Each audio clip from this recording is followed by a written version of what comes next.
What's going on? Oh, great. My microphone's not working today. Huzzah, let's try again. Ah, there we go. Sound wasn't working. How annoying. Thanks, Lone Wolf. I don't blame, we've got a space sheet. Who hasn't communicated, granted sentience. Use the scroll to activate the beast friend power. The scroll's got 10 power points baked in. Once they're gone, the scroll bursts into flames, singeing the user's fur and making them smell like a slowly dying campfire. Perfect. Perfect. Okay. That gets us to Colin.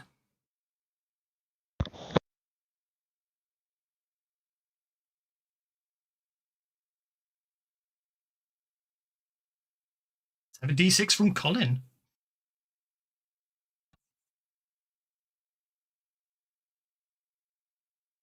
Colin, can't hear you. Oh, do you want Crackle to go? Oh, there we go. Colin has a small quantity of enchanted cocaine. Colin is everybody's friend. Hey, so a small pouch containing magical cocaine, which grants temporary intelligence and heightened abilities to those who consume it. You've only got 2 doses, pals, but each dose will give your friend 5 powder points or the effects of a boost trait with raise. Oof. Okay, and last but not least, we got Crackle. Oh, I thought you were going to get the rusty flail, but in fact, you got the long coat. A long, oversized coat that can be used for disguise or as a makeshift hiding place for small creatures. You get to add +1 to persuasion rolls and +2 to stealth rolls related to hiding small things inside the coat. Also, if you stand on your hind legs, you will be mistaken for a human. Hey, doesn't a unicorn always stand on its hind legs? Well, and its forelegs. All 4 of its legs. All 4 legs. Did you say the pockets had cocaine in them? No. The only Colin's got... Can I see in them? Can I see inside them? What's in them? What's in the pockets? Okay, so that's it. So there we are. Hey, there's a hole in the bottom of this pocket. I reached in and found this hole. You did? Okie dokie. Matthew's coming in.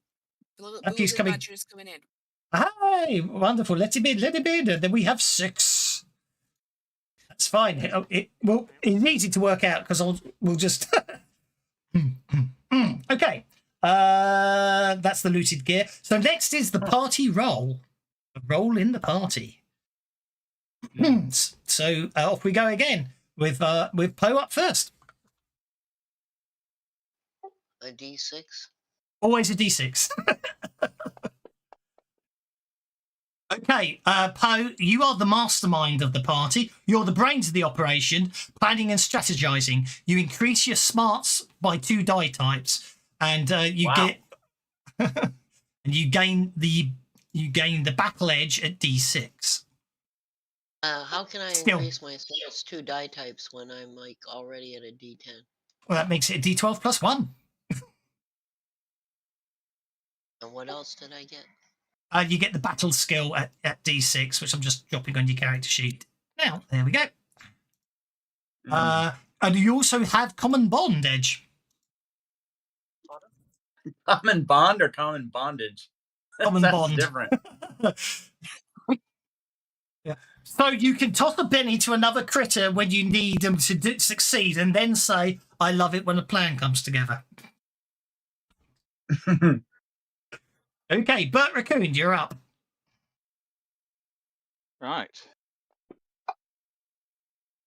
Bert Raccoon, you are the technician. You possess a unique set, like lock-picking or trap dismantling. Add 2 die types to both repair and thievery, and then you take your pick of the MacGyver or Mr. Fix-It edges. So I'll let you sort that out. Can you send me that in a link? Yes, certainly.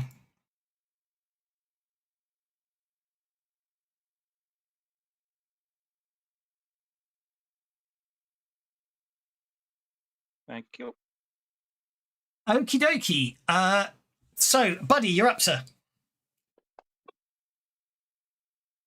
No, you didn't send the link. It's not, Sorry, not just letting me do because he's impulsive. Buddy, you're the speed demon. Damn, you're fast. Bump that vigor die by 2 die types so you can go faster longer, then add dodge quick edges for good measure. He misunderstood me. He can't come in. Never mind. You can't come in. Oh, Just saying. can. Maybe another one another time. Maybe another one another time. Okay.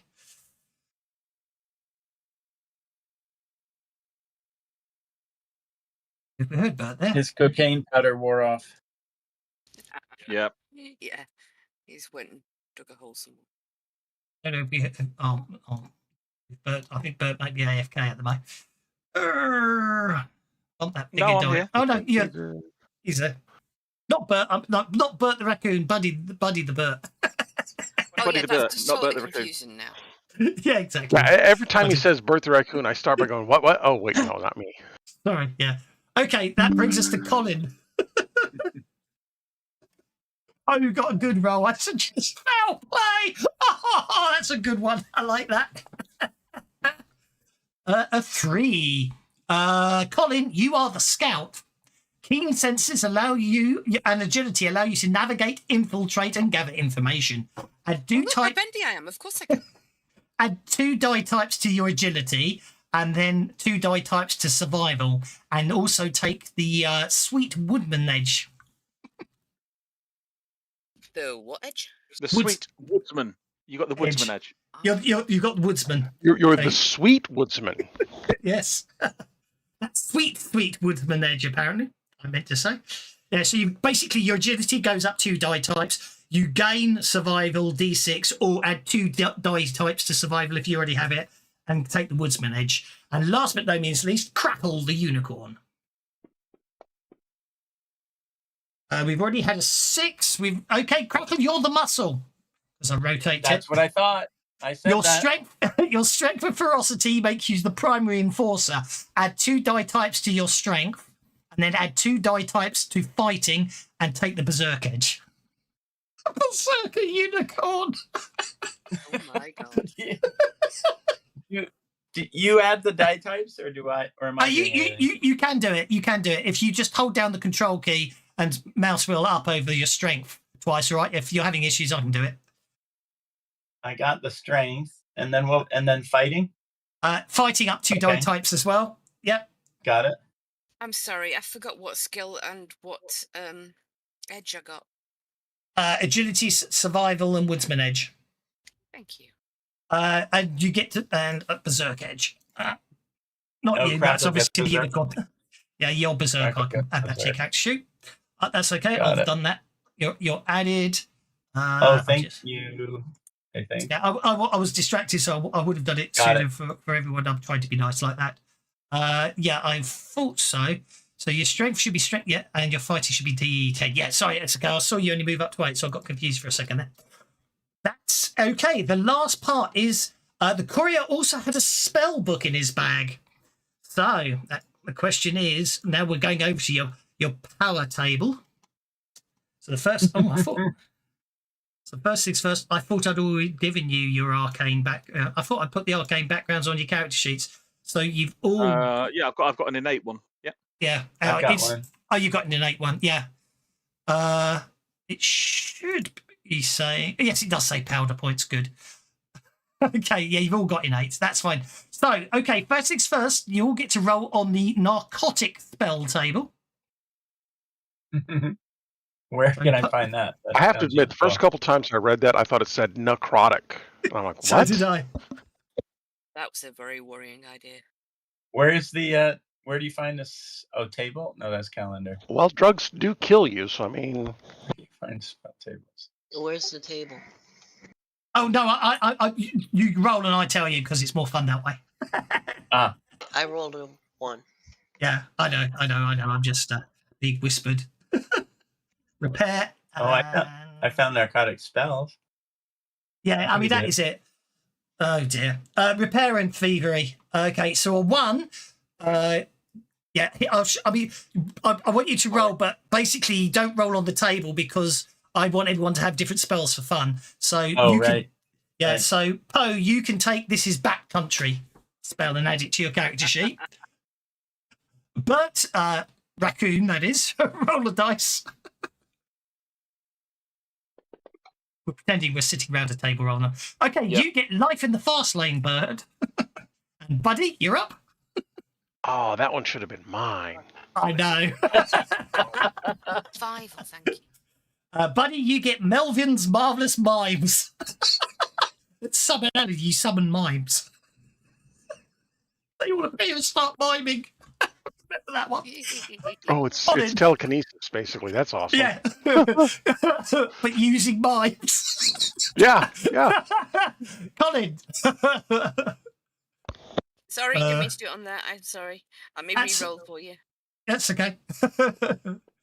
It doesn't matter if you do. It's just we have to ignore that because you see, obviously, if a spell's gone, I slip it on. You've got Gord's Gravity Gale. Does that mean I fart worryingly? You fly. Oh, cool. I'm a flying ferret. Funny you should Freaking say flying that. ferrets. Funny you should say that. The first trapping is gusty wind, so you can decide which type of wind where that wind's. Oh my word! Cratton's got Nick's Phantom Nunchuck Fury. Perfect for Berserker. So obviously on the narcotic spells, take the spell I told you to take, as it were, and drag it to your character sheet. And then next up, you get to roll for your pastoral spells. Under Not narcotic spells. So I want it to be a little tree. it does actually. You do turn into a tree. Poe, Oh, we get to roll for another one? you get to roll for you get one. You get one narcotic spell and one pastoral spell. So Can I swap this character in for my character in the annual campaign? No. No. Poe gets Call the Rocks. Oh, it's Ludo. But you're up. Bert Raccoon, you're up. Call the Rocks. I don't get Call the Rocks. I You have. get Ivy League. Mm. Buddy? Oh my god, both of my spells are ones that come from talking. Yeah, but you can talk. I know that, but that's the thing is that I know. they're both summoning. Buddy gets Happy Little Tree. Holy shit. Colin? Wow. You get Winona's Big Brown Beaver. Remember You're what that right. one Does does? Winona know about this?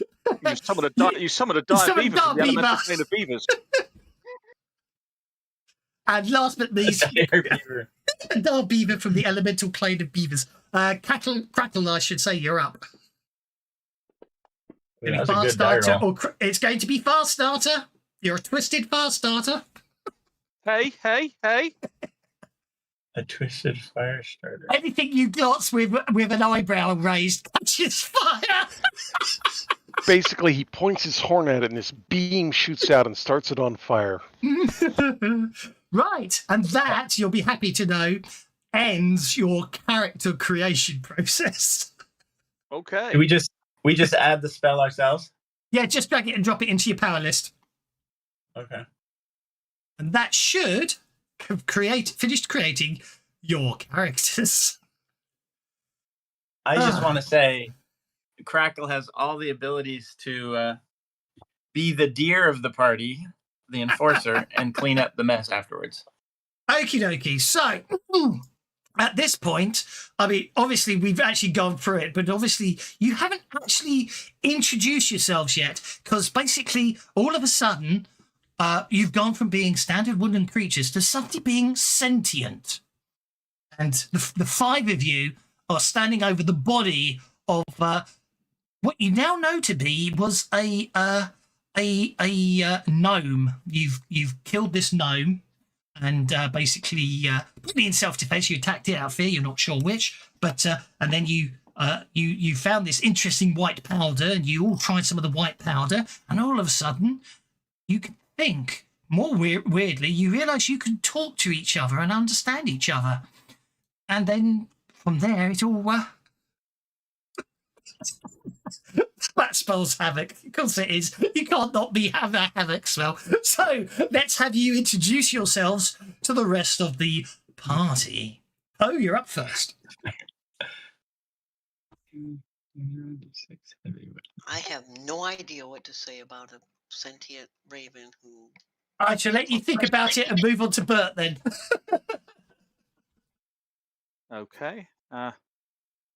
Well, my name's Bert. I'm a raccoon. Holy shit, talking I live with Rafe and Melissa. Well, I did until they kicked me out because I was always opening their drawers, and Melissa didn't like it when I was looking at her things, and Rafe didn't like it when I was looking at Melissa's things or Rafe's things.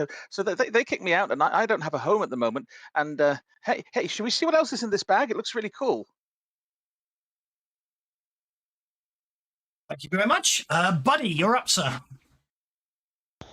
Oh, hi everybody! Hi everybody! Hi. I'm Bert. And I really didn't mean to. I didn't mean to squish this guy. I was just trying to give him a hug. I promise. He just looked so lonely out here, and he was shaking like he was scared. So I wanted to give him a hug so that he knew that everything was going to be okay. And I guess I just hugged him too hard. I'm sorry.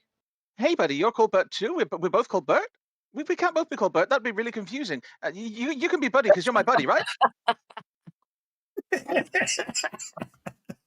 Did I say Bert? I wouldn't be surprised if I said Bert. You answered to Bert, apparently. So you're called Bert too. That's cool. Is anybody else called Bert? I want to know. Colin, over to you. I used to be called Cluck. Hi there. I'm Colin. This crowd is so good. I want more of it. It makes me all tingly right down to my whiskers. I like getting shiny things and stealing them and making them all mine. And I'm really bendy. Look, I can fit down this log. What's down there? Wood lice. You're up. I'm just visiting. I used to be called Cluck, but then I found this magic powder, and now I'm Crackle. I'm here to find more of the magic powder because I like the taste of it, and it really makes me feel like a full unicorn. Sounds good. You're really tall, aren't you? And you're kind of horny. I look between his legs. Yeah, he's a full unicorn. By the way, when I talk to everybody, I keep my both eyes wide open. If I consider them friends and not foes. Okay. Have you had a bit more thought about how you feel about yourself yet? If you're a crow, all you need to do is mimic somebody you heard in the past. Raccoons are friends, not food. Never more. That's what I named my donkey, by the way. It's in Raven history. There was this really famous guy, so we just kind of go with that. Ravens have long memories, but I'm not a typical raven because, well, I'm not very good at flying. That's why I have the donkey. I don't gotta fly and risk it. I don't like putting my claws into him. He gets a little ornery. I thought you sent the donkey in to do the dirty work. Well, I ride him because I'm clumsy. Is that why you're like a writing desk? Because they can't fly either? Go hustle teasy. Okay. So, as forest dwelling critters whose intelligence comes from magic drugs, your enchanted bender gives you access to abilities and behaviors you don't normally see in wildlife. Unfortunately, basically, while you're still enchanted by the magical effects of the cocaine, because it is enchanted cocaine, it's not normal cocaine, you have access to powder points. Okay, you use these powder points to fuel your powers. Unfortunately, it's the powder points that keep you self-aware. Should you ever completely run out of powder points, you return to a feral beast and charge off into the woods to do animal things. So that's no big deal. So just make sure you don't spend all your powder points, okay? But can you regenerate them with bennies? Yes, you can. As always, you can spend a benny. I was about to say, but that's no big deal. Just don't spend them all at once. But there is any time you succeeded a vigor roll during the adventure, and this does include soak rolls, you lose a powder point as your body processes some of the enchanted cocaine. Luckily, spending bennies will give you back 5 powder points as usual. Other than spending Unluckily, my figure's crap. Wow, bennies are actually valuable in this campaign. Other than spending a penny, the only other way to regain powder points is by getting hold of some more magical blow. And don't forget, Colin does have 2 shots. Well, 2 pouches of it. Or 2. I like the way you said sniffs. regain instead of regain. Maybe it was a Freudian slip. Who knows? But It anyway. was. So, obviously, unfortunately, as you're all introducing yourselves, I'm afraid to say you finish up all the magical white powder that you found. And problem is now you get the distinct impression that you want more of the stuff. However, at the very bottom of the bag, there seems to be a piece of parchment. There's something at the bottom of the bag. I'm gonna get it. I'm gonna get it. I'm gonna get it. Yeah, I got it. I got it. I got it. I got it. I got it. What is it? What is it? It's a piece of paper. It appears to be a map. So now we're going to decide. It's got lines on it, and it's a map. Cool. So Let me now, see that. I can read that. okay. Suppose you get to roll on that table. I've just shared with you. Just click the What roll table? button. I'm sending different tables to different people. Okay, so it's a lavish. Okay. So apparently it's a map of a lavish, because I don't know yet. Over to Bert. Are you sharing one at a time? Is that what's happening? Oh, yeah, that's what's happening. A lavish university. Okay, that's the one thing I wasn't expecting. It's the unseen university. It's a lavish university. Wait. There's cocaine at an Ivy League school? Can't be. Okay. So it has. Ooh, something good. Purity. Okay. I'm gonna and roll again on this one for fun.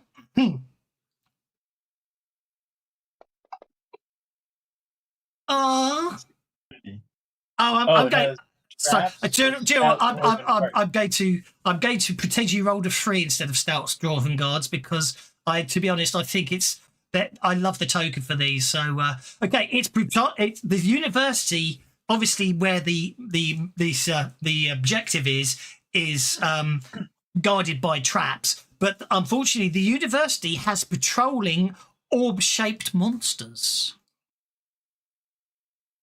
I know it says stout guards, but the orb-shaped monsters are so much better. Who is number 1? You are number 6. I am not a Indeed. number. I am a free man. You're playing the wrong game. No, that's got orb-shaped monsters in it as well.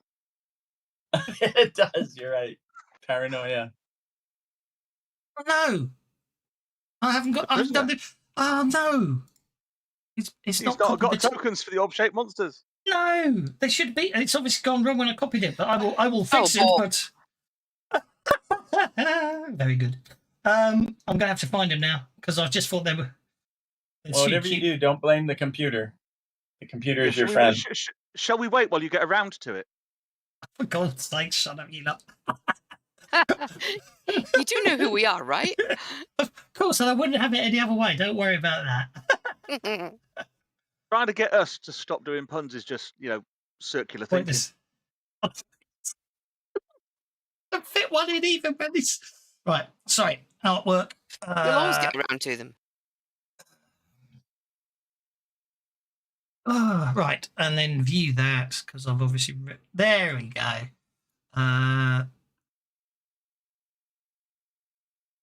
Why is my computer running so slowly? Okay. You know what his problem is? It's fear that he won't come up with something else afterwards. Okay. So it's running low on powder. It has traps and has patrolling orb-shaped monsters. I might throw the stout guards in because you rolled them anyway. But once you see the tokens for the shouts, the orb-shaped monsters, I think you'll understand why I really wanted to use them. Because Crackle can pop them with his horn. Exactly. Okay, so He's I for hope a so. popping bubble. Colin is next.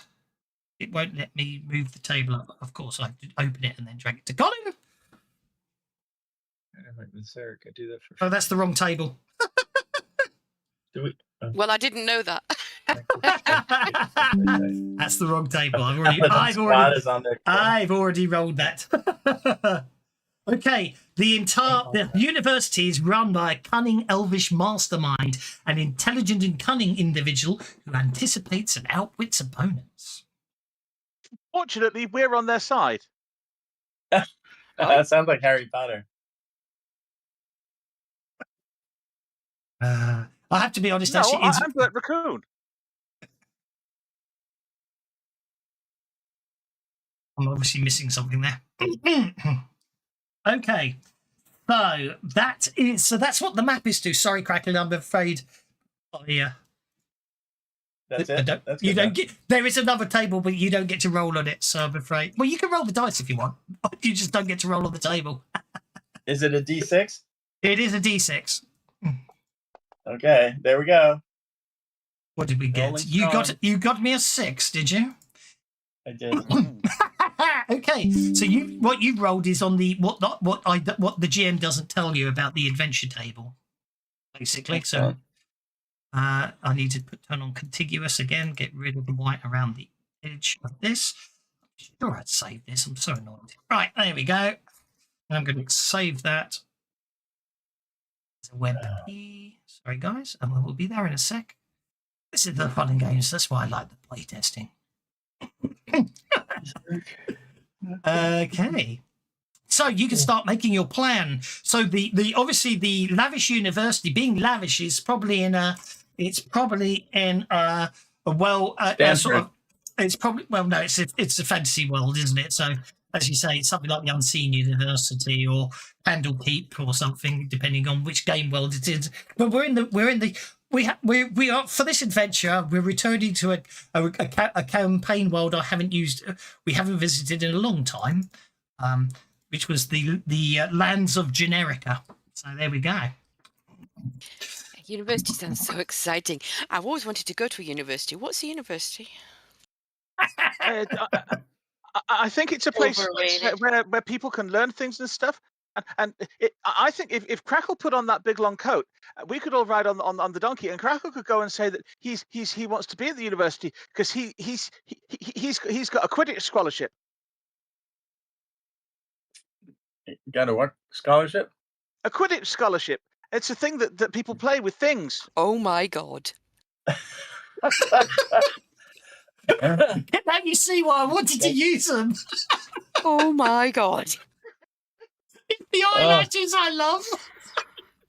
That coupled with the tongue, it's like, are they going to guard you, or are they going to come on to you? Yeah. Indeed. So we need a plan. Crackle gets in pretending to be someone with a scholarship, and we're his pets and familiars. Because I bet at the lavish university they get to have them, and then we can all go in and we can find the stuff, and we can have it all, and then we can leave. Does this Well, thing? I can get. They don't need to be anything. Ravens are ubiquitous everywhere they are. It's the industrial being. Thank girl. Sorry for the late reply. Except for some people get a little superstitious and think we are harbingers of death, but that's not entirely. With powder, you're I right. can get Bert and Colin in the university using my coat. I don't think I can fit Buddy though. Oh, that's okay. I'll just turn into a happy little tree. It'll be great. I'll just like look like one of the regular students, and nobody will know, and I'll just walk right past everybody, and they'll all be so surprised whenever I reach out and give them big hugs. Students are trees? If Colin and I can wear your coat, yeah, we can say no, we are a student, not just a raccoon and a ferret in a coat, and we could be. Well, you can. I can put you in my pocket. I got to ask a question, Crackle. I may have been a naughty boy with a girl raccoon. Can I still ride on your back? You can ride in the pocket. In fact, you and Colin can ride together, and you can be naughty. On your back? In a pocket. In a pocket. Okay. Yeah. Now, why are we going to the university when we want more powder? Is there powder at the university? Because Yeah, that's what we should be doing. We should be looking for powder. Does this it's map at Yeah, say the yeah, where? university. that's what the map says. The map says that there's powder at the university. There's lots of Oh, powder at the university, and so we need to Okay. go to the university. We're going to find the university, I and then we're heard going to sneak in. the universities have tunnels. I wonder if we can I'm find the good in tunnels. tunnels. We can I access can the go whole through university and tunnels. find the powder. It says here that the powder is in a place called the Stew Dent Onion. Actually, Why would you make stew from a Onion. dented onion? I don't know, but that's where it says Stew Dent Onion. Okay. Well, Look at that scroll. all we need to do is fit in his student onions. Yeah. We go to the Stew Dent Onion. I guess that's where they make stew. That's pronounced union. No. Right, are you? No. Onion. The crow would know. The crow would know. I'm not a crow. I'm a raven. Get it Oh, right. Raven. The raven would know. Don't make me blink at you. yeah, Don't make me scream at you.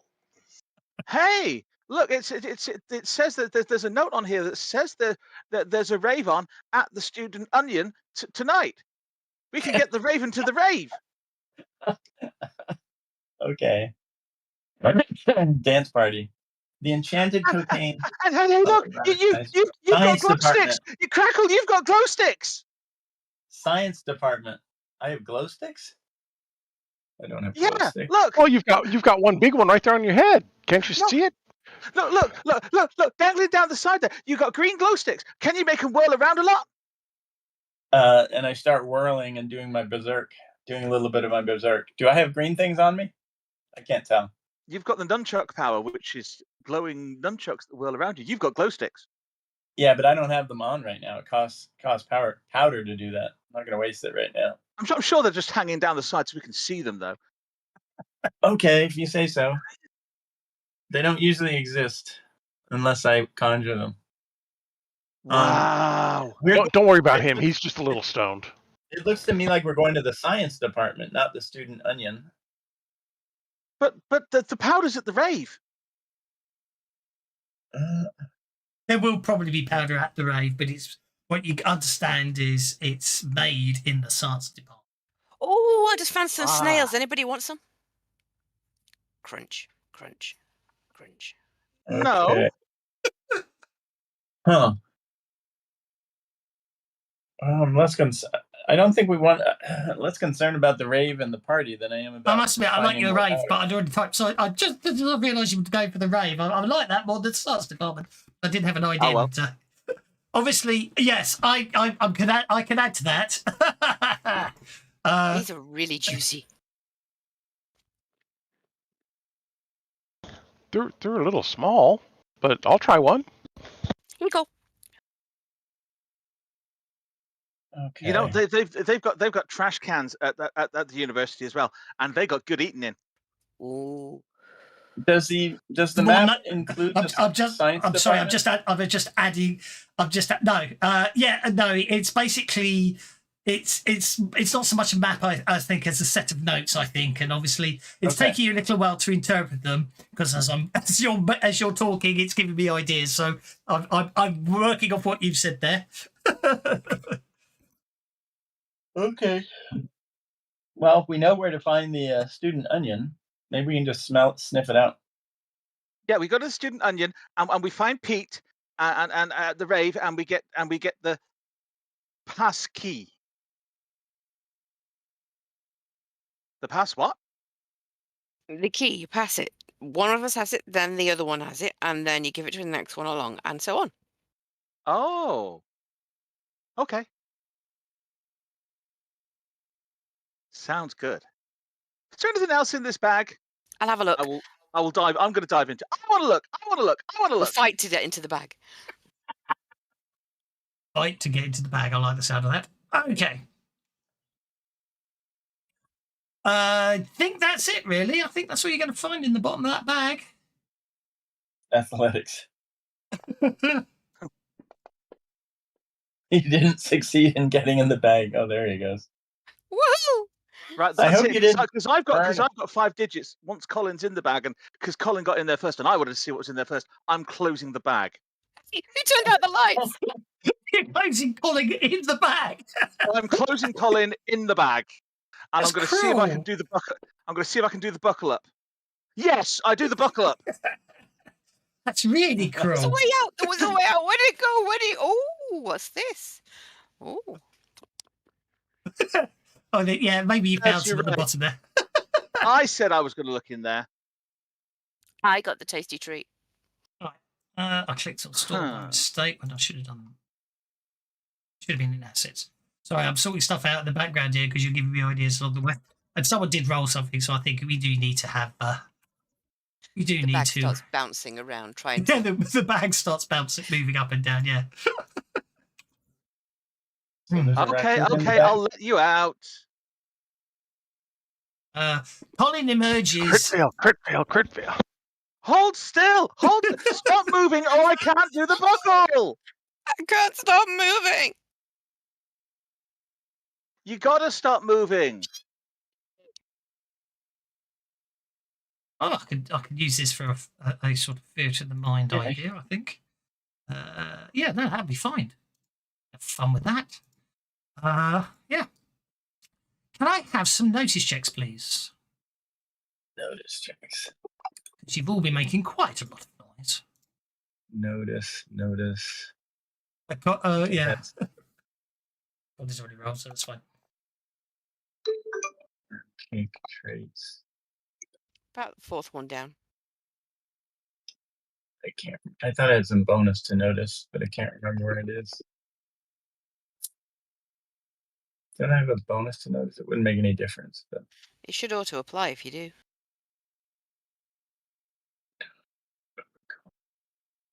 I don't remember where it came from. Maybe I'm wrong. And Yeah, I think- already rolled. It wouldn't make Hey, any Okay. look, difference. there's an extra pocket on the back of this bag. Oh, I wonder what's in that. And I'm going to go and look in it. And what's in there was the courier's own special secret stash of powder that was just for himself. And I would like to trigger my scavenger edge for this encounter to get a dose of powder. Go on then. Give yourself a dose of powder. Thank you. NPCs. Okay. Basically, for those of you that made the notice check, because I'm still sorting it out in the background, what you hear clomping of iron-shod boots on the forest floor, and the fact that they're able to clomp on a forest floor shows you how iron-shod these boots are. Two legs coming. Crackle starts sniffing and listening for which direction it's coming from. See if he can smell another unicorn or equine beast. Equine friend. It's 2 legs. I'm telling you, it's 2 legs. I try to make myself look really small. Fail. I hide in the log. Okie dokie. Basically speaking, did anyone get the raise? No one got the raise. So you hear them coming. You discern they're coming. You discern that they seem to be approaching you. In fact, actually, it sounds like they're coming in on all sides. All sides. How exciting. We have friends. Yay, more friends to hug. I'll go hug the friends. It'll be okay. Let's go hug friends. Well, in which case, since they're coming in from all sides, I will just pick one side and go towards it to see what's there. Oh, it's Stout Dwarven Guards. I thought we got rid of these guys in favor of orbs. Well, you rolled. They were rolled for. I decided they had to be in the adventure. I basically just cheated and had moved them from being the guards to being the random encounter in the woods, in the enchanted wood. As long as they're friendly. And I was started to say that I'm just going to perch up on a branch. That's What? absolutely fine. What about your donkey? What about your mule? I thought you should be able guys to were riding him. Oh, no, I think somebody said that, but I'm not sure it ever happened. I already have 4 legs. I don't need to ride another mule. Okay. Let's see what's going on here. Well, one of the dwarfs this goes, well, the traps lead this way, and go, "Stop, over here. The gnome's over here. There seems to be a bunch of creatures around him." Look at this link. Well, I'm going to try and greet this fellow right here and ask him how he's doing. Well, let's best- draw initiative cards first. Not if you're on cocaine.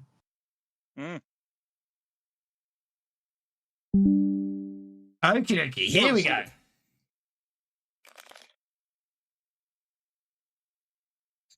Stout. Oh, I forgot to turn on the who has initiative one, which is okay. What There's the- not that much. I took initiative and I'm at the bottom of the turn order? That makes no sense.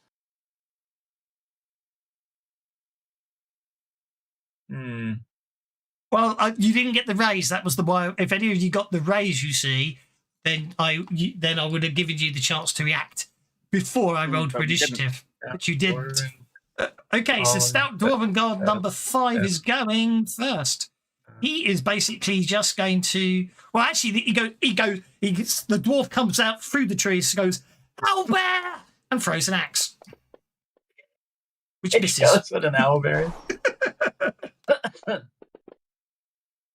It misses, sails right through the clearing and lands in the tree just above Nevermore, who brays in panic. Buddy, are these your friends? Do you know these guys? I don't know. I don't think I've seen them before. But then I don't remember much before having that white powder. So they might be friends. They might be friends. Yeah, let's go say hello to the friends. Why are they attacking you?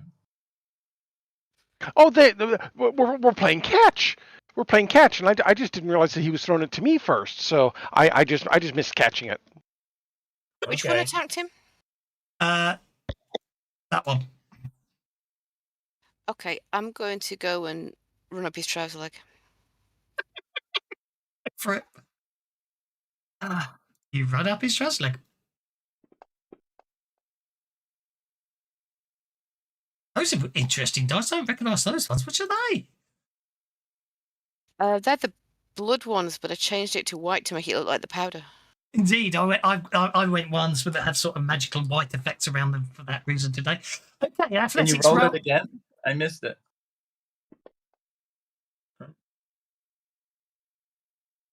Okay, so you got a 4. I'm afraid. Unfortunately, I'm going to say basically because the dwarf beat you on his athletics roll. Unfortunately, these dwarves have iron trouser legs that they cap them off at their boots. So you basically try to run up a trouser leg, and just basically unable to find an opening. Cheating. Indeed. Buddy the Owlbear is up next. Buddy is going to step over. Hello. Buddy is going to step over here to this one and give him a big hug. Okay, you step over to the Friend! dwarf. You step over to him to give him a big hug. And Oops, forgot to dang it. Target, turn it. that's hit. We both did it at the same time. That's fine. I'll get rid of one. Roll for damage. Roll for bear hug damage. You squeeze him really tight. His eyeballs start bulging, and he's gasping for air. Okay. Stout Dwarven Guard number 2 is just going to advance this way to there, and he's going to throw his axe at the unicorn, and going, "Oh, if I could kill that unicorn, I'll make a load of money for its horn." And is obviously too busy thinking about money that he misses the shot. Stout Guard number 3 goes, "Look, this is how you do it." He comes running in and throws his stomping in and throws his axe at Crackle as well. Crackle's dodge allows him to evade the throw. That gets us to Poe. These two on this side have both thrown axes.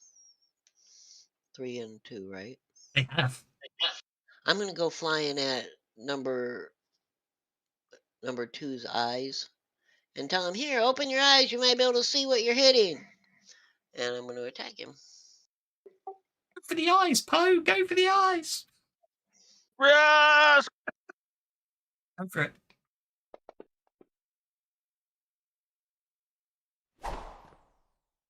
I'm going to Benny at one time. Okay. Don't waste powder. Bennies aren't powder. They could be.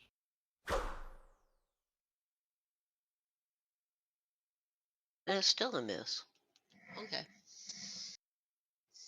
But I perch on his shoulder instead because, well. Okie doke. Yeah, you just perch on his shoulder. Nevermore, the donkey is going And he's to. going to go charge at. He's going to charge at the one. He's not. You haven't given him any magical cocaine. He is not, and a sentient ally. He will basically stubbornly stay put. He will not fail his spirit check and run off into the woods. Oh, Oh, I was going to have him run and charge at something that was throwing things at horses. And you can most certainly do that and turn him into an extra that you have control over if you give him some magical cocaine. Until then, he's just a donkey. I think these guys were kind of greedy and used up all the cocaine already. I got some. There are ways there are ways to control, but the donkey, of course. But I think Buddy can as well. And the Benny for cocaine? No, Oh. you can spend a Benny to Oh. replace your powder points. That's not the same thing as actually having some extra Oh. magical cocaine. Oh, okay. That need just more basically- powder. Yeah, you need more powder. Bert's raccoon. right. So Bert is going to dive underneath the hat that the dead gnome courier is wearing. Yeah. And he's going to say in his best "I'm really a gnome" voice, "No, I'm not dead. I'm just mostly dead. These animals were dead helping yet." me. They helped chase off the evil Jurigar that stole what I was carrying. They went that way to the west. Don't hurt my friends." And I would like to persuade Stout Dwarven Guard number 4, who must be one of the leaders because he's the last one to attack because he's watching what everybody else is doing, that actually they shouldn't fight these wonderful animals that have clearly assisted the gnome that they were looking for. And they should go off after the Jurigar that went off to the west, obviously.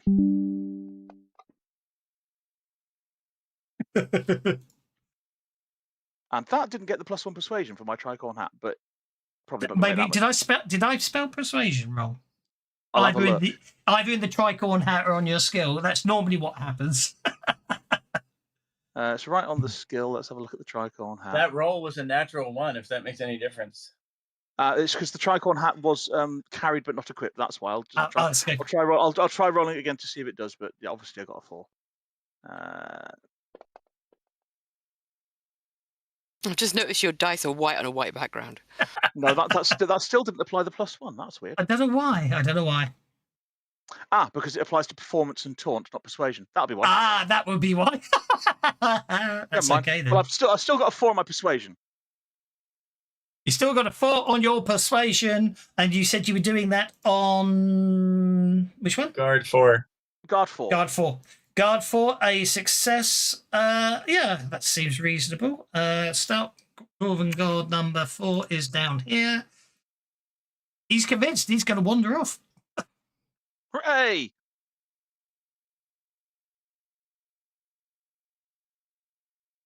You end your turn, that is. Sorry. That's okay. I get in trouble and I get mined out when I do it, so it's safe to let other people do it. Stout Dwarven Guard number 1. He's obviously being bear shaken, which does, I'm going to say, so he's going to try and break free, getting a 3. So he fails to break free from the bear hug, although he is able to get enough room for to actually breathe. That brings us to Crackle. The donkey made an answer. Crackle's gonna stomp in between both of these guards, or whatever they are, foresters. Yep. And then he's going to attack, and then he's going to do 2 actions, and he's going to do 1 attack on one and 1 attack on the other, because they don't seem particularly friendly. And I guess I'm going berserk. And you know what? I'm going to invoke. You can't choose to go berserk, can you? You have to take I don't damage. choose. It just does things. Okay. You've got to be injured to go berserk. It's not like Pathfinder. not like Pathfinder where you could rage by choice. Okay. And I'm just going to use But my you horns could and my You kicks. could possibly charge head first into a tree to shake yourself and make yourself go berserk. I don't need to do that. I'm gonna horn the guy on the top, guard 2, and I'm gonna kick guard 3. Go for it. So I You guess got what I need D12 to plus do 2 is strength anyway. Berserk's only going to give you another +1, I think. okay. Here we go. Horn for the horn guy. Oh, that's gonna be good. Oh, that's gonna be good. Did it roll? Okay. What happened? You basically skewer the dwarf with your horn.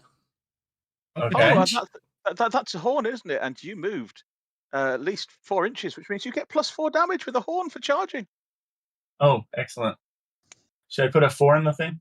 Yeah, put a For the 4 in the damage thing. Yep. Okay. Come on, roll high. 17. Basically, you pin the dwarf. And now you've got a dwarven scout at the end of your horn. And you can prance around with the dwarf on your head like a hat. I'm sorry, I targeted too soon because I hadn't rolled damage before. It should be the guard 2 who got skewered. Doesn't matter. Okay. And then I kicked the other guy, which should be a separate attack. Go for it. It really doesn't matter. Okay, I'll target that guy now. Okay, so kick. do your second. So yep. Eeks. Now, clearly you're overbalanced because you've got a dwarf on your horn. When you kick out, you got to go. Indeed. Well, it does matter because the one below me did not have a raven on its shoulder, for one thing. And now I'm a berserker. So I have a fighting check and I hit some I still hit a random target within range. So I guess it doesn't matter. Wait, don't forget. Yeah, but you're not berserk. Don't forget. Oh, I'm not berserk. Okay. You've got to be injured before you go berserk. So that's okay. Oh, okay. Yeah. Okay. So let's turn this snap to grid off. It's very annoying. So then I just crit fail. So you crit fail. Basically, you skewer the first dwarf. Basically, you basically skewer the dwarf. You lift the whole dwarf up off the ground. You weren't expecting that. You didn't expect it to the dwarf to come with you. And then as you try to kick the second dwarf, the weight of the fact that you've got an entire dead dwarf skewered on your horn, blocking your eyesight and everything, you fail to see the root that's sticking up from the big tree to your left. And basically, you trip. The dwarf goes flying off your horn, spiraling through the air, and you just crash through the woodland glade. ending up over here. I'm going to make a cocaine-powered mental note to factor in more stuff on my neck before I take my next attack. Okay, so I don't make that mistake again. Dwarven guard number 4 is just going to wander off in this direction, following the instructions he was given by the dying gnome, shouting back to the others, "You deal with this. I'm going to go check out what the gnome says." You round. Yay! Oh, I just closed the combat tracker by mistake.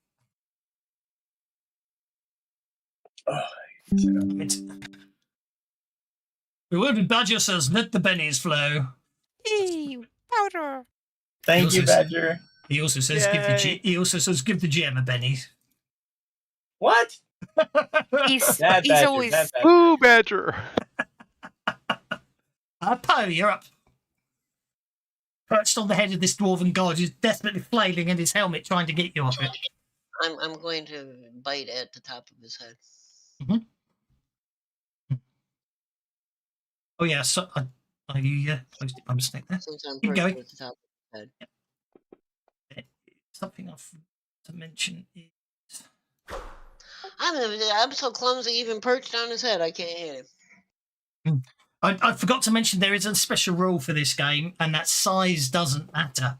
Let's say you're a sapient ferret hopped up in enchanted drugs and you're trying to rappel down into a room, Mission Impossible style, and steal the big score. You're dodging traps, angry humans, and security golems swinging around on a rope like Errol Flynn. Do you really want to take the time to figure out who's what size compared to who and mess with a bunch of modifiers that's getting in the way of you doing ferrety heisty things? No, in Cocaine Owlbear, ignore size and scale unless a character sheet specifically brings it up. You're a zonked out woodland animal plotting and executing a dangerous drug robbery. You're having mayhem brown for breakfast, pal, not realism flakes.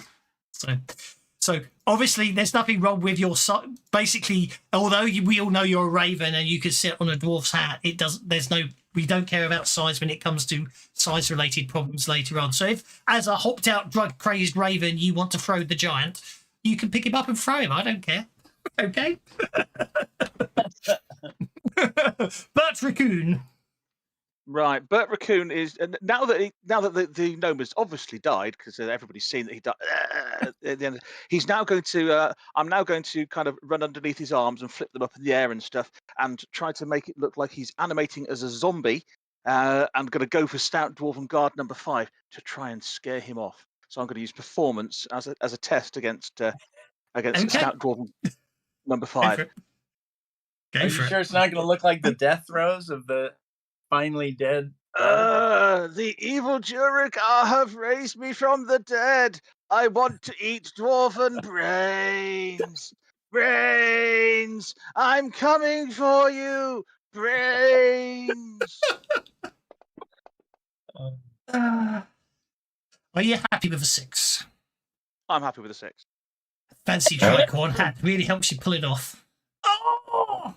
No, he's not convinced.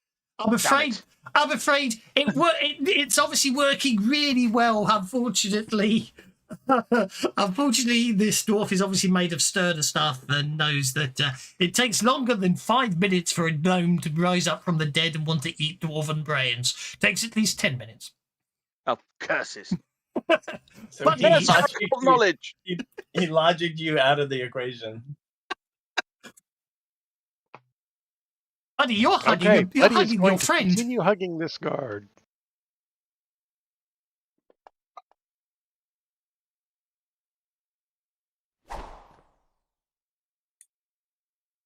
Miss? No, I can't. Well, actually, miss. don't forget. You've got him grappled, so you don't actually have to attempt to hug him again. You can just apply strength damage, can't you? That's true. I can, can't I? Because the dwarf failed to escape, so he's already, so that's 6 points of damage to the dwarf. Don't think that's going to do much. Toughness 7. I'm going to say armor's not really going to. Yeah. So you could try. You could Benny it if you want to. Yeah, let's give it one Benny just to see what happens. Nope, no difference. Okay. No difference. Okie doke. That brings us to the stout dwarf. He attempts to grab the raven off the top of his head. Ooh. Ooh. I think he might have grabbed you, Poe. You'll need to beat an 11 on an athletics roll, or be grappled by the dwarf. Don't let him do it, Poe.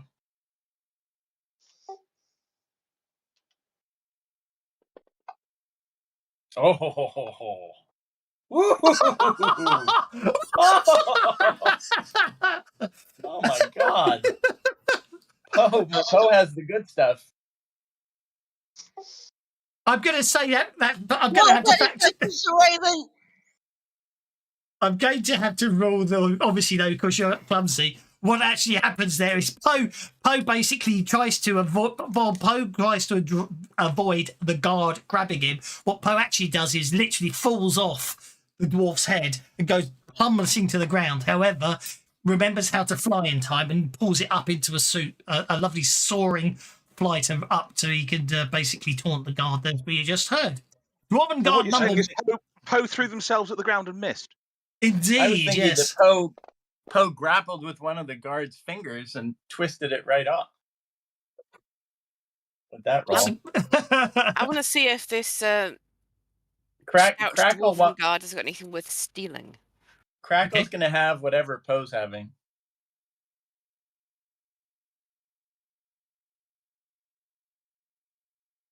Can I see anything I can nick off him? Well, what are you using to do that? Thievery? Unreadable dice. Mine are more readable than the raccoons. Are you happy with a 16 against his D6 notice? Yes, I am.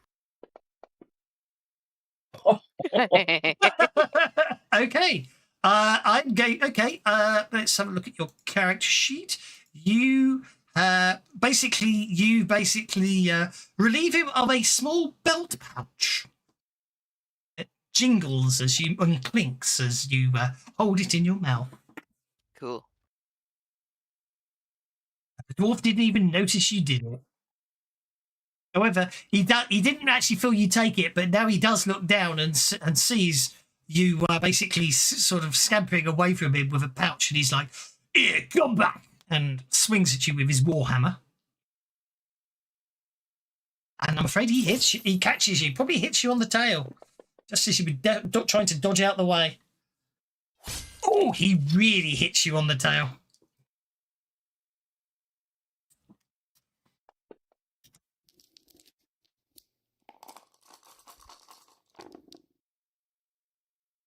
Are you happy with a 5? No.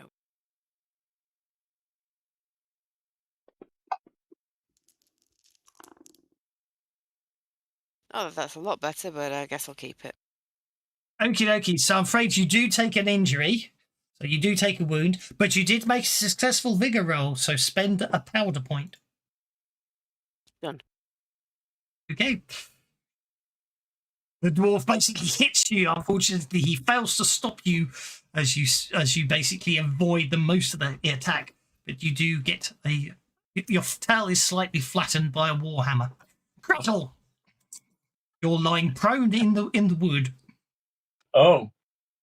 Well, I do what it takes for me to stand up. That's just 2 inches of movement. Okay. And then I can use another 2 inches of movement to close with the my friend, the stout dwarven guard 2. Yep. And I will proceed to give him some horn. Okie dokie, go for it. Oh, it's looking good. It is. Roll the damage. You don't get the +4, unfortunately, because you didn't build up the momentum you built up last time. Oh! Unharmed. That doesn't sound right. I'm going to go over that again, do a little review. Okay. Oh, yeah. Oh, yeah. That looks better. That's what I thought happened. Okay. You wouldn't. No one would have thought it is at all possible that a dwarf with a breastplate on can actually be sheared in two by a unicorn's horn. But Crattle manages it. The dwarf slides.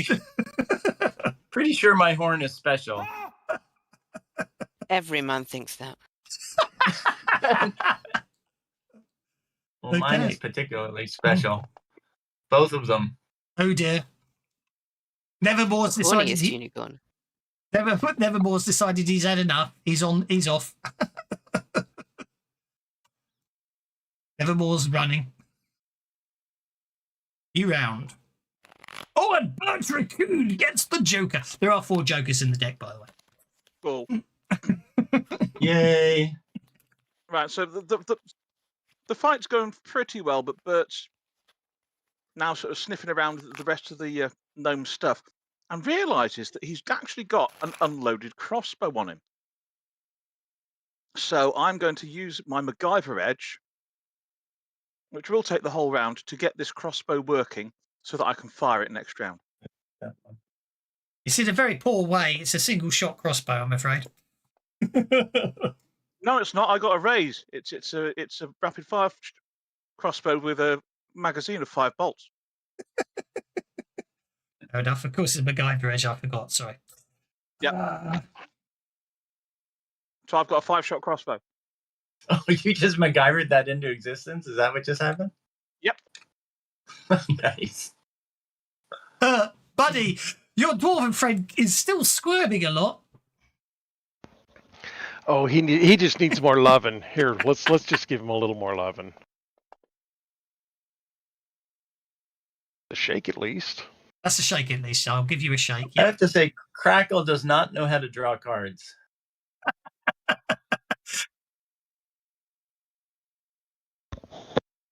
He may be a unicorn, but he doesn't have much luck.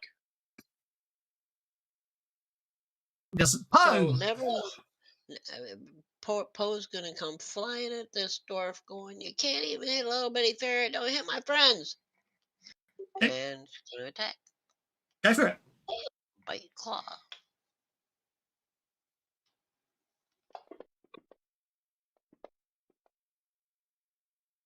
Yeah, apparently falling on my ass pissed me off. Indeed, yeah. Roll that damage. Just when the dwarf doesn't think it could get worse, he gets hit in the face by a very pissed off raven. It's probably the last thing he ever sees looking at these dice. Wow. Oh, second. Okay, Nevermore is just going to basically. Well, let's see what. What is the magical incantation to turn off the map jumping again? Options. Which is the cog at the top right? Auto center map. Turn that one off. Thank you. I must admit, I must admit, I have to look. I'm sure there's probably ways to turn them off in default. Token. Colin, you recover, although your tail's looking a bit bent. You broke your tail. You broke my tail! Git!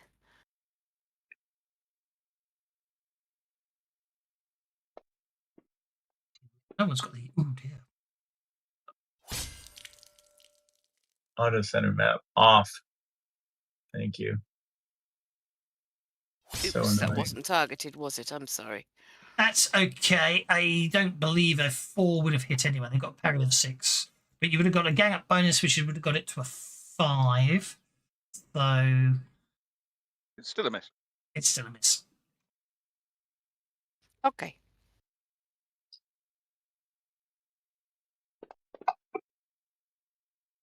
Hey, the stout dwarf unshakes. However, he's now got the 2 of you there, I think.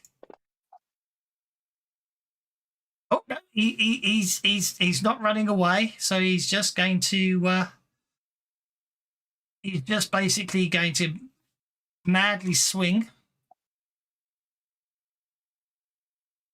his warhammer. He's just going to flail his warhammer wildly about. Oh, one of you getting hammering hit. his flail. Yes. That's terrible. I'm afraid this time it's Poe that's been hit as he flails with that warhammer all over the place. Oh, Poe. Poe's only shaken. What a Poe raven. It's merely a feather wound. Okay, let's see if this dwarf can break free this time. He's going to try. No, he can't. This dwarf is definitely squirming all over the place, buddy. Crackle, back to you, sir. Crackle is going to move. I can barely read the number on that. It's because you've all going to move over here. You all haven't changed your color pointers from black under options under active character. Okay. You could change your color and I'll work on that. change the number. And then I'm going to target. Why are there 2 of me on the screen? Oh, there we go. Okay. Then I'm going to target this guy, and I'm going to target guard 5. Yep. And with a blink of my eye, I'm going to increase the damage and let him brighten up the forest. with his flames. He's going to spontaneously combust. So let's see how this works. How do I spend a power point? Fire starter. How do I spend? Or I just tell you? First things first, what you want to do is you want to roll the fast starter skill. Okay. Because if you fail to cast it, it's a different cost to if you successfully cast it. So I can Benny that? Of course you can. Cast it successfully. Of course you can. Try again. There we go. That looks a little better. So fast starter costs 1 powder point to cast it, but you want to do it with a +2 damage modifier. So that increases the damage to 3d6 damage. So that will cost you 3 power points. So you just click that. The easiest way is you click the lightning bolt 3 times. Okay. Lightning bolt 3 times. 1, 2, 3. Oh, okay, that worked. And then roll. Yeah, don't forget though, you doing extra d6 damage. So I was going to say turn the extra on, but here's another d6. Oh, here's a couple more d6. Oh, didn't explode? It won't. Desktop dice won't us a roll, but that's okay. Just roll again. Okay, I'll do it again. And again. I'm exploding a lot today. This is awesome. 18 points of damage.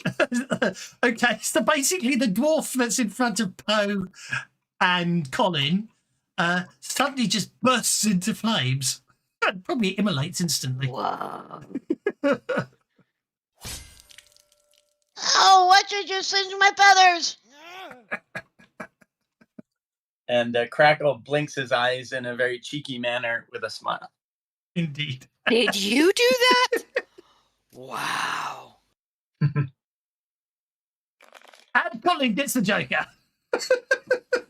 Let's see what I can do. Let's see what I can do.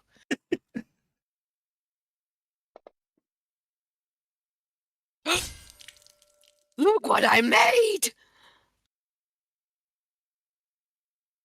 What's that? Big brown beaver. Reaver, of course it is, sorry. You summoned a Dar Beaver from the elemental plains of beavers. Oh, that's not going to get confusing, is it? Range of smart, so where do you want it to appear? Next to Stout Dwarven Guard 1. Okie dokie.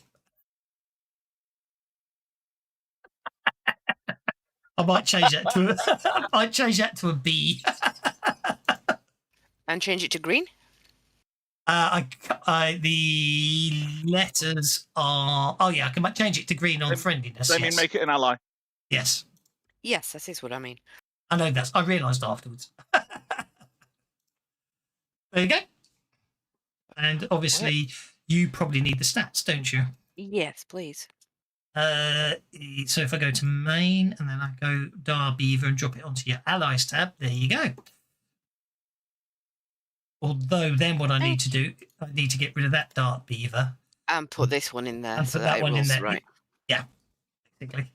And then put it back on the map for you. There you go.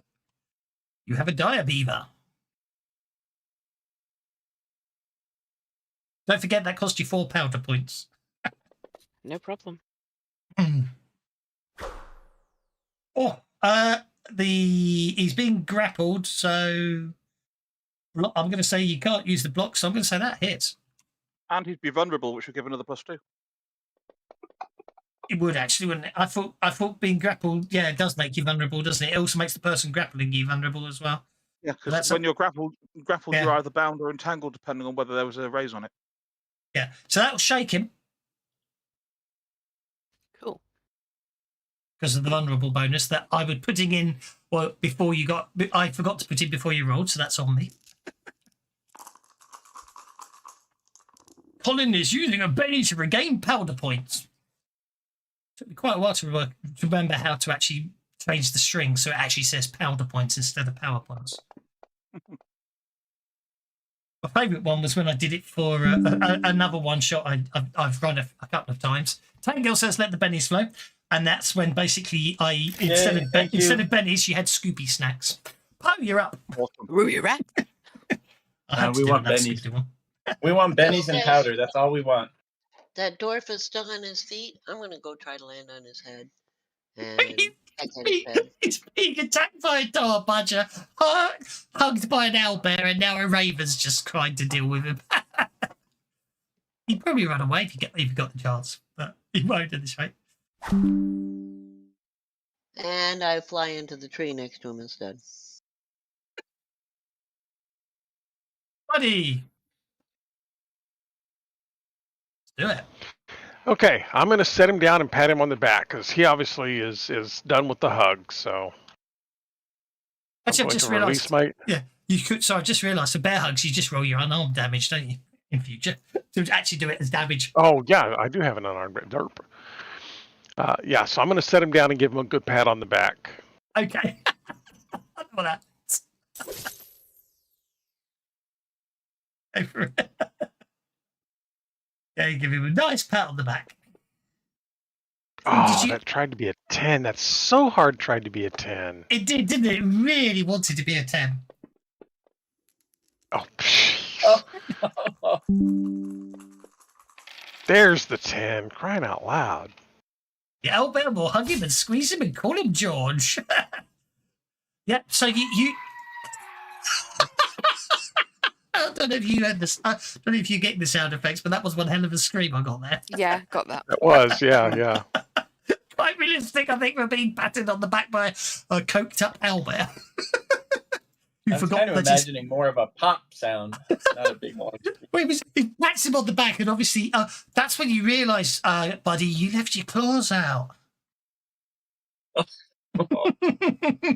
Anyway, it seems to have all gone quiet. What he did to my tail.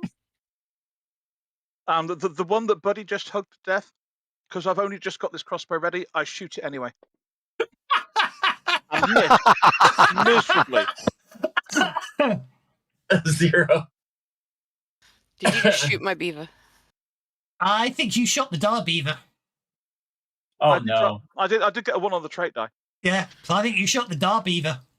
Die beaver goofed. Okay. Roll the damage. Just mind the guy I've known was furious bow. The dar beaver's shaking. It looks at you in a hurt manner as it returns to the elemental plane of beavers. He put one in your beaver. He poked you right in the beaver. Okay. Well done. What the So- hell was that? Where did that come from? I made it. But look what he did to my tail. You made it out of your tail and your tail broke. No. I made it out of my thoughts. Your thought. Yeah, I had to concentrate really hard, like, and then it happened. You made it out of your thoughts you have when you're pooping. It kind of happened instead of the poop. Okay. Well, I think I'm we're I'm on the now way to really, really scared to poop. If I poop something that big and it comes, ooh. Why do you think it broke her tail? I don't want giant beaver poop.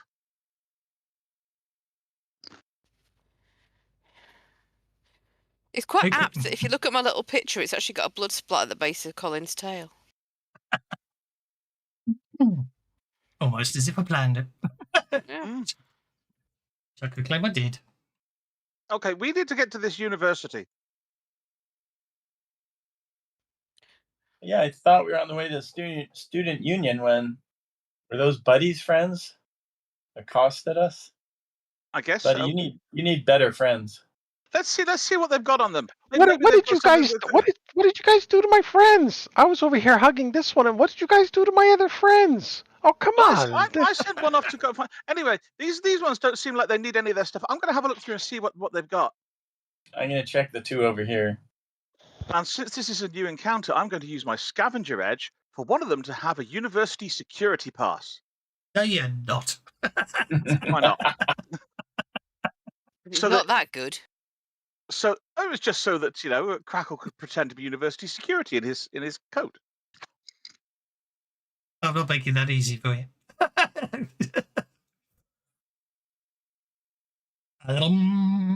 This is not a different encounter. It's still with the same dwarves.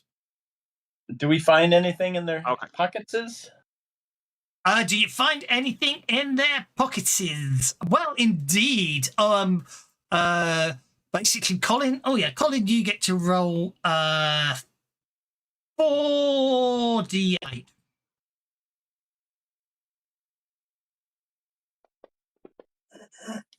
You find 20 gold coins. All we ever get is money. I Shiny. just want powder. Oh no! If the dwarves had any powder, they'd have used it long ago. However, the other remaining dwarves you find basically one of them has a set of strangely shaped dice, and another dwarf has a pouch similar to the one that Colin found that had all these shiny gold coins in it. Instead, though, it seems to have a number of pieces of paper that all have IOU on them and some numbers, other names on them. And the last dwarf has, well, it's weird. He has this sort of stoppered bottle, this frothing red liquid inside it. The IOUs, do any of them have the name Pete on them? Yes, one of them does. I want to look at that bottle. Can I look at that bottle? You can. I'm grabbing the IOU for Pete. Okay, you grab the IOU for Pete. Hey, what does the IOU say on it? Anything Pete's about IOU says IOU, and then says basically it's got this strange S with a vertical line through it, and then it has the number 200 after it. Yes, those 20 gold coins happen to just go as $20 on your character sheet. By the way, they use the gold dollar standard in Generica. The bottle smells of cherries.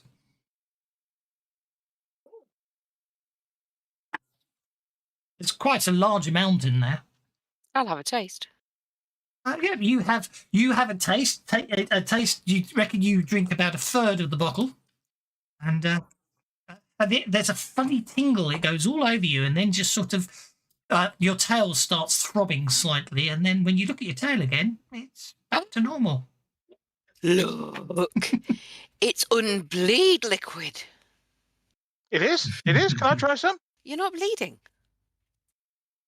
Well, if I'm not bleeding and I try some, maybe it'll stop me from bleeding ever. No. No. You stop bleeding forever when you die. You don't want that. Yeah, my emote failed because... Okay, no, I don't want that. Oh, wait, I understand. Yeah. I emote previously, right? I think I typed it wrong that time round. Because I managed to suck my tail fine. And sit and hold my tail fine, so that's all good. Indeed. So, yes, basically, yes, you say it's probably time to start thinking about heading towards that university. No, I'm pretty sure it's this direction. You are? Yep. Okay, can I get in your pocket, Crackle? Yeah. Welcome to my Yay! pocket. I will jump And into who- Crackle's pocket. That was Bert the raccoon, or Mhm. Okay. Okay, heading off to the university, or at least heading in this direction. You decide to head off in the direction that Crackle has decided is the name of the direction of the confident. town. I know I'm you confident. are. No problem at all. Okay. Yeah, Crackle, I'm going to run with you. You got everything I need. Okay. That sounds good. You basically you emerge from the enchanted woodland, and looking down, you can see a large area where the trees seem to have gone somewhere and just left these little stubby bits at the bottom. There's a long line of them all along the edge of the woodland, and there seems to be lots of signs that lots of two legs have basically been in the area, but you can't see any at the moment. Beyond They, that, there's they scared all the trees off. indeed, and beyond that, you can see beyond that, you can see this weird area where there isn't any grass or anything. It's just basically looks like hard ground, but it's got these weird lines on either side of it, and then that seem to be yellow in color, and then this dashed white line going down the middle of it. Found it. And there I present to you. Do we know the name of the university? Student Onion University. We follow the dotted line. That's really clever. But which Dotted way? line goes Which left way? or right. Yeah, which way do you want to follow the dotted line? Make Left. notice checks. Okay. Left.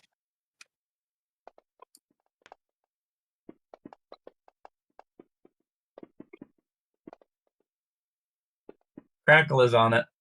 Okay. So as you all head down to this hard ground with a dotted line on it, and you reach the line, you start walking left. But after a couple of minutes, Crackle and Buddy, you both notice there seems to be this wooden pole on the side to the side of this hard ground. It seems to have some writing on it. It seems to be pointing back the other way. Po, what's it say? What's it say? The poll says basically, I can actually put it in the chat, can't I?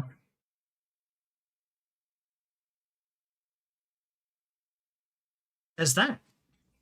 Glimmerfield, 5 undefined units of distance, presumably. So I guess we have Maybe it's a athletic school. field. Glimmerfield 5 and East Farthing 4. Fucking boy. I think we're headed the right direction. It's pointing the opposite direction to the way you're walking, by the way. Yes. No, we go that way. See, the university, is it in Glimmerfield? Yes. Yeah. University in Glimmerfield. I thought we were going to Student Onion University. Yeah, That's which this is direction. It's part of Student is Onion is part of the Glimmerfield University.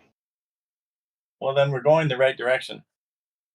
No, because the arrow points that way. The arrow is pointing to Glimmerfield, not Student Onion. It's Student in Onion's in Glimmerfield. Oh my god. Whatever. You want to lead the way? Lead the way. Turn around, Crackle.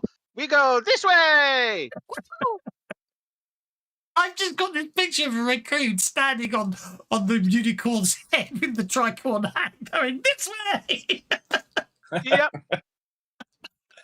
Okay. With an owlbear, I commiserate with Bert the raccoon in my pocket and say, well, I guess we'll just humor them for now. No, we go that way.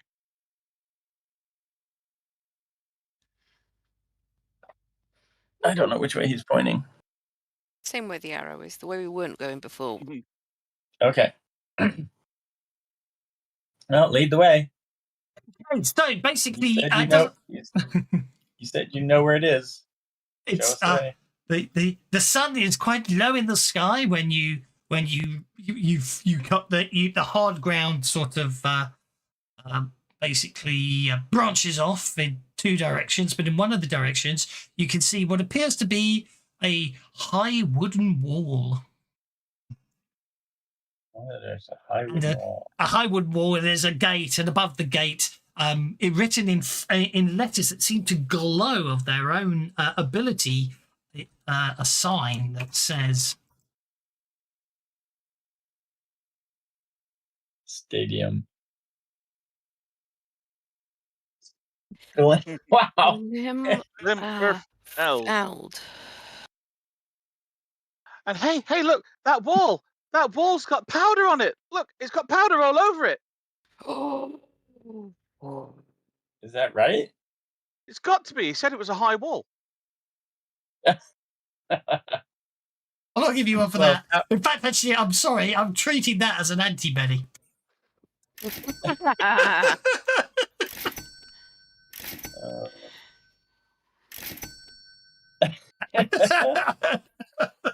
Thank you. Every penny counts. You're welcome. If those letters are covered with powder, we're in the right place. If the missing letters are covered with powder, we're in the right place. Is it? Tell you what, Crackle's gonna trot. Is there a door? Is there any entrance in through the high wall? Yeah, well, they, basically underneath that sparkly sign, there is an entrance. You can see more of those obnoxious-looking. Well, actually, you basically standing underneath it. You can see that. Oh no, not again. Is that? It just says. Oh, is the town is encircled by a wall? Oh Indeed, my God. it's a walled town. Okay. Anybody else want to climb in a pocket, like Colin? All right, I get in. I'm just Okay. wondering. I mean, you've got people who can fly, and you've got scouts. Maybe there's things to do. Usual Hey guys, skills. hey guys, I've got a plan. And it's like, okay, well, if you've got a plan, I'm going to go and take a look around, and I'm going to fly. Teleport. Buddy, I Scope. want you to dance. And Crackle, you keep with your coat on, you walk up to the guards, and I'll talk for you, and I'll tell them that we're here with our amazing dancing owlbear to be the entertainment at the rave in the Student Onion, and then they'll let us in to go to the university because we've got to get to the Student Onion for the rave with the dancing owlbear. That's it. I'm heading over. Okay, And so also, I'm let's have using an athletics check to put yourself up on your hind legs. Okay. He's always on his hind legs. He's a unicorn. Yeah, he's always on his hind legs. Not a problem. Got his front legs as well. And his front legs as well. Yes, I know. Okay, so basically pulls himself up onto his hind legs, letting the full leg. Bearing in mind it was a gnomish coat at the time, but as soon as he puts it on as he goes onto his hind legs, the full leg coat drops, so it's just skimming across the floor. And everyone else is just looking at Cackle now, thinking, "My word, he looks dark and mysterious." Do you want me to roll my stealth roll for my pocketed friends? Well, I'm going to scamper up to his shoulder. Yeah. And kind of hook and be on his head underneath the tricorn hat, so that he's looking like he's wearing the tricorn hat. But I'm going to talk to him. That's what I figured. Yeah, obviously. That's absolutely fine. And it looks like a very badly dubbed Japanese movie where the lips are moving and the words are completely different. Absolutely. Hello, but I keep my. I'm here. But Crackle keeps his lips moving regardless. Indeed, buddy. Let's have a performance check from you. You're dancing. Can you do it well, or is it just the bare necessities? Oh! I mean, don't worry. I wasn't expecting it necessarily to be good, but it was going to be a bonus for the persuasion roll. Even worse.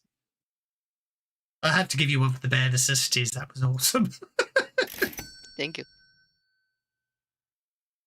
Okay, It's a real shame I don't have common bond. But we can work. Wait. Hold on. That's Buddy who needs the help. Who needs the help? Buddy? Mm-hmm. No, Buddy. Don't worry. No, Buddy. No, who's got common bond? Have you got common bond? I thought Poe had common bond. Not I you. have common bond also. I apologise. You have common bond as well. Buddy gets another reroll. We need that dance, Buddy. Don't let us down. No.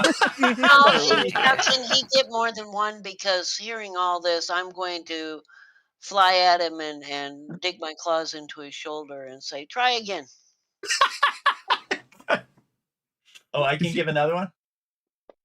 Is that what's happening? I think Poe's giving one.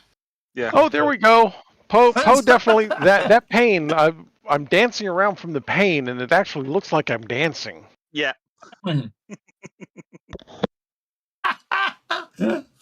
Okay. Right. So a +2 bonus on your performance. Sorry, persuasion. Yep. Bert, as you basically perched on top of the unicorn, standing on his hind legs as a tricorn hat. Sorry, you in your tricorn hat, standing on the back of the unicorn in a long coat. Yes. Yes. Telling him that we're the entertainment for the rave at the Student Onion at the Hogwash University. Look, this is our dancing Owlbear. Isn't he cool? Well, it works, Can I obviously. support? Can I support that with a persuasion roll? It's probably say. Well, you're basically just standing there looking impressive with your coat on, aren't you? Well, Hang on a if he sec. supports with a persuasion roll and gets a success, that turns into a raise. Yes, you can, because your long coat does give you a persuasion bonus. So of course you can. Just by does. standing there in your long coat, I will allow you to do a support roll. It's you just standing in the coat that's being the persuasive factor. So go for it. Now, do I add a 1 in the box, or is it taken care of automatically? It should add it automatically, but of course, if it Okay, doesn't, we can rolling do it in our heads. persuasion. That looks like something. Yeah. That's the raise. That means they actually believe you rather than just thinking you. By getting the raise, they actually believe you rather than actually going to check about it first and wave you in. Don't underestimate the lip sync. Ooh. Okay, you got inside the town. Woohoo! Okay. That weird hard surface with the dotted lights keeps going. It spreads out. It keeps going towards the town. Towards the back of the town, you do notice it's up on a hill. There's a very large and imposing looking building. Oh, hey, look! There's a thing over there with lots of bits of paper in it. Let's go and have a look. Oh, look! Wow. This place is Tourist Information, and it's got a leaflet about the university with a map of the university, so we'll be able to find the Student Onion, which is what I'm going to scavenge. I scavenge from the tourist information a map of the university so we can get to the Student Onion easily and know where the science block is. Okie dokie, no problem at all there. So you find yourselves a map. Funny enough, I was looking for that earlier and forgot to. It doesn't really matter because I decided to be on the fly. But okay, so yeah, all good. It looks reassuring. The map. So yeah, basically, it appears you've got to go up that very long staircase. And then you're into this sort of covered courtyard area. And according to that, basically from there, you, for some reason, you're not entirely sure why, you've got to solve the student puzzle that's there. It's some sort of fiendish test to make sure that only students can proceed into the university itself. Oh, I've heard about these. It's a painting, and there's somebody in the painting asks for a password, don't they? Possibly, you're not sure. It sometimes changes, but eventually, after you solve that, a door will the door at the back of this square unit will open, and you're able to go into the main building. And from the main building, all you have to do is proceed to the bottom of that tower there. In the bottom of that tower there, you'll find that there is a mechanism called an elevator that will take you up to the Student Onion. I've heard ride the tater really to get big. to the They've onion. got noses that are really long, haven't they? Ride the tater to get to the onion. Got it. Yeah. Okay. Why don't we just send the Raven? You could do that. We can send the Raven up ahead. Do Scout I look for like a us. servant to you? Son the Raven, I'm not your servant. Yes. Yeah, you are. No, I'm not. R2. Don't make me claw your eyes out. Well, Hey, don't make me use my furious bow. okay, let's solve this puzzle. Is that where we're at? student onion or this Well, the university puzzle? Or did we get in? Did we pass the puzzle already? What happened? We got to find out what the puzzle is. Okay, well let's do that. Okay, so basically getting through the town will cause some looks, because obviously, I mean, at the end of the day, you've got a mysterious dark stranger wearing a tricorn hat with a pocket that moves from time to time. 2 pockets that move from time to time. No, I'm standing on your head now.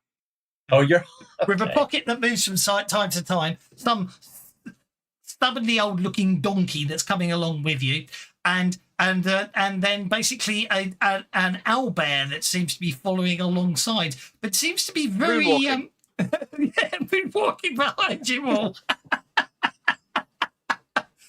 But also seems and obviously there's a raven flying around overhead. I just want to remind everybody, including the audience, that Crackle walks with confidence. So there's no reason for anybody to be bothered or question our presence there.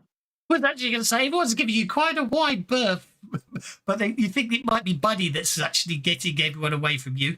The fact that obviously it's taking everything in, but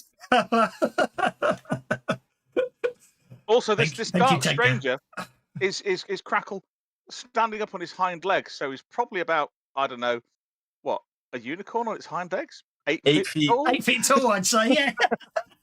8 foot And tall, walking with the utmost confidence, like he's a football quarterback or something. Yeah, but I think it's also the fact that he seems to be talking to himself in a very, very in a voice completely different to what you expect an 8 foot tall dark stranger to, in a tricorn hat walking through a town to be, because he seems to be questioning what everything he looks at is.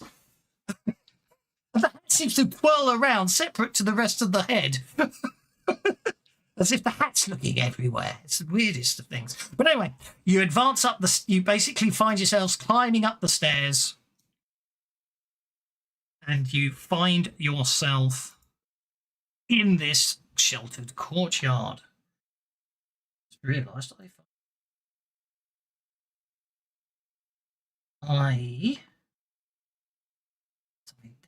obviously this is the problem. It's on the fly. I'll go have a very quick look. So anyway, yeah, basically you get there. There's an impressive looking gate. It says students and faculty staff only. do. Crackle tries the door. If there's a door or a gate, tries the gate handle. Oh, it will open. It won't open? It will open. Oh, it will open. Okay, we go in. Okay. The strangest thing happens as you go in. There's a brief flash. You get the distinct impression that although, because you could see like the sky outside and everything, as you looked into that square area, but you don't appear to be there anymore. Oh, where are we? You appear to be in a square stone room. Is there anything else in it? Well, yeah, so I'm just trying to sort my bits out. Sorry. Okay, yeah. So basically, you find yourself in a. You come across. Basically, you're in a stone room. All four sides, floor and ceiling, all appear to be the same stone white marble. Yeah. And you're all standing in the exact center of the room.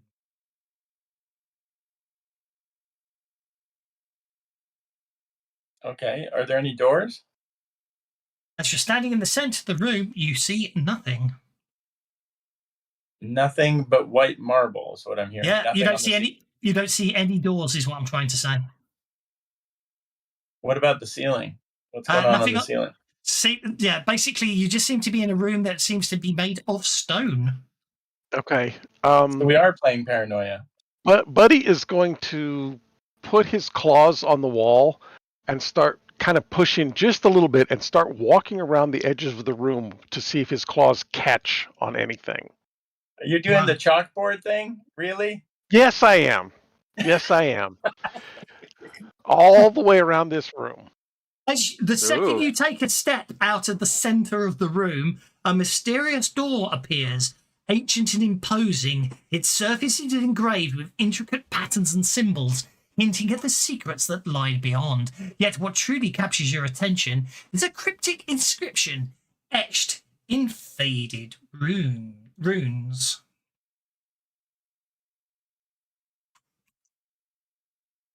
And the inscription? Can you show us the inscription? Yeah, I'm just sorting it out. You needed to study the inscription. Your eye scanned the text carefully. It reads, "Speak the reverse password to go through it." Before you see a secret of letters. PUNOM,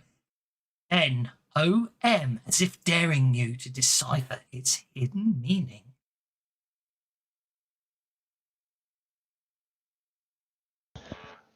Wound? Manup. Did you say wound? I did. The door opens. Mm. You got that fast. Bugger. I didn't want a hard one, but I didn't want one that was too obvious. The door I had another way clicks. through it, but never mind. He takes his sword to saw the nose. He then uses the dough off to make a hole, which he puts on the door. Yeah, that's quite cool. I like that. But anyway, yes. Basically, if you write, it's a bit hard to do in fancy grounds, but if you write PUNOWM on a piece of paper and rotate it, it will spell wound. Yep. So, yep, the door opens with a click. Excellent. Okay. Advancing Nice work, through the buddy. door. Okay, Advancing through the door with advance confidence. as you advance through the door. You find yourself in what you'd expected a covered stone courtyard to look like, and beyond it, you can see a path leading up to the impressive entrance of Hogwash University. Okay, so we got to find Pete at the Student Onion. Crackle is honing his ability to strut as he finds that tends to impress people and keep their identities hidden. Is that how you get all the young ladies to come and sit on your back? It is now.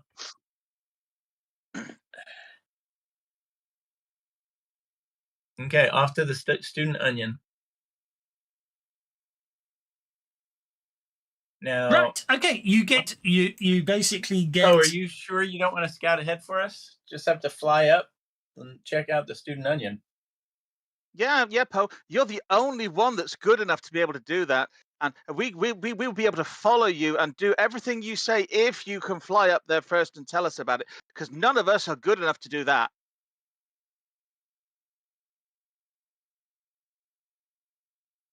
Buddy looks down and kind of picks up his feet like he's walking through something deep. Okay, off we go. To the Hey, next- buddy, you don't have to pretend to dance anymore. But don't lose your rhythm. No, you got to walk without rhythm. Poe, we can't hear you in case you have mute on. No, I'm fine. I'm Oh, okay. I'm sorry. I've got a phone call and I was distracted. That's absolutely fine. Don't worry. Real life Walk can be without like that. rhythm, and you won't attract the worm. We don't want dragons here. We don't want any dragons. How So many in this movies- room, are there rafters or something I can just go perch on and watch? Seems reasonable. Right. You get to I'm the gonna fly up and huge climb doors. on the rafters. Okay. Poe's flying up, isn't he? Poe, you fly up the tower. The plant view. So you fly up the tower. Unfortunately, the windows all it's obviously because we rolled it's a lavish university. I'm afraid all the windows have glass in them. But peering into this room here, you can see there appears to be a large number of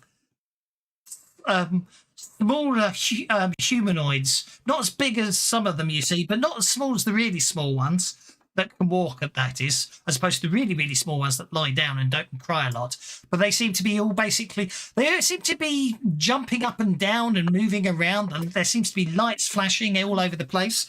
Some of them seem to be sort of sitting very still. Some of them seem to be sleeping. Some seem to be hugging each other very, very energetically in corners. And also, basically, suddenly, but where you are, the window flies open as one sticks his head out to basically add liquid to the ground below.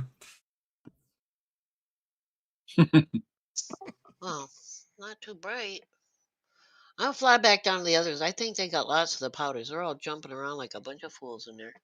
Now let's go. I want to see what's in there. I want to see what's in there. Eureka!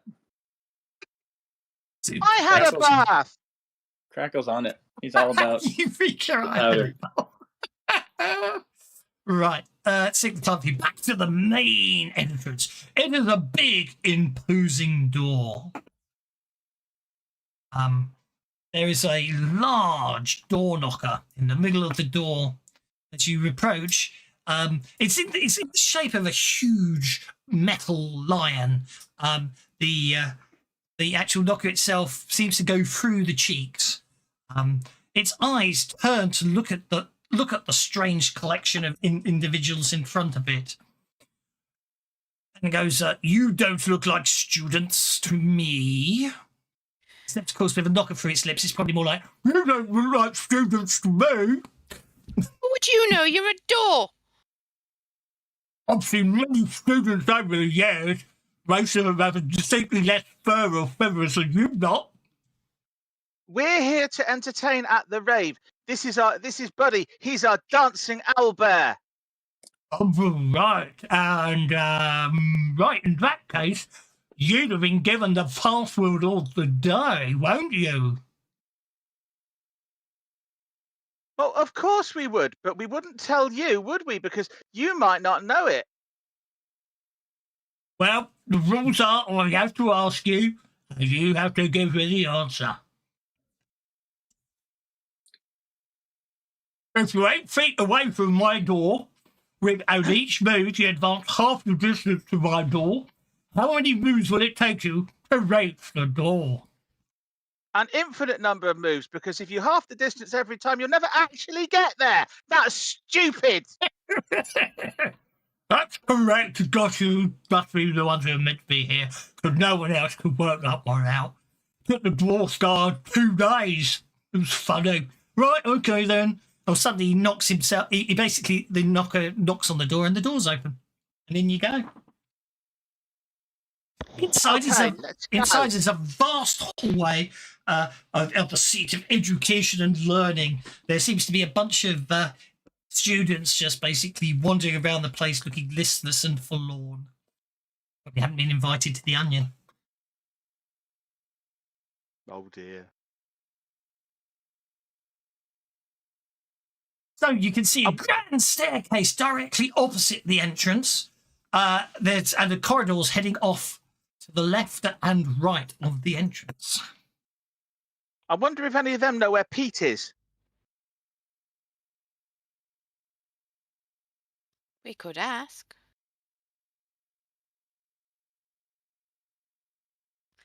They look sad. They do. They do. I know what we need to do. We need to find out which of the girls there looks the most ridiculous, because then they can get on Crackle and they'll show us where Pete is.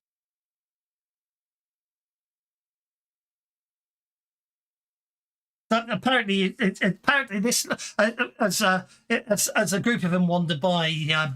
Apparently it sounds like Professor Scrape was really nasty to most of them today. Oh dear. And they've all been put in detention because they didn't know how to make a Pollyanna potion. They're missing the party. Oh dear, oh dear. But anyway, you've got the map, so you know which way to go. Anyway. We do have the map, so we know which way we need to go. But we do still need to find Pete.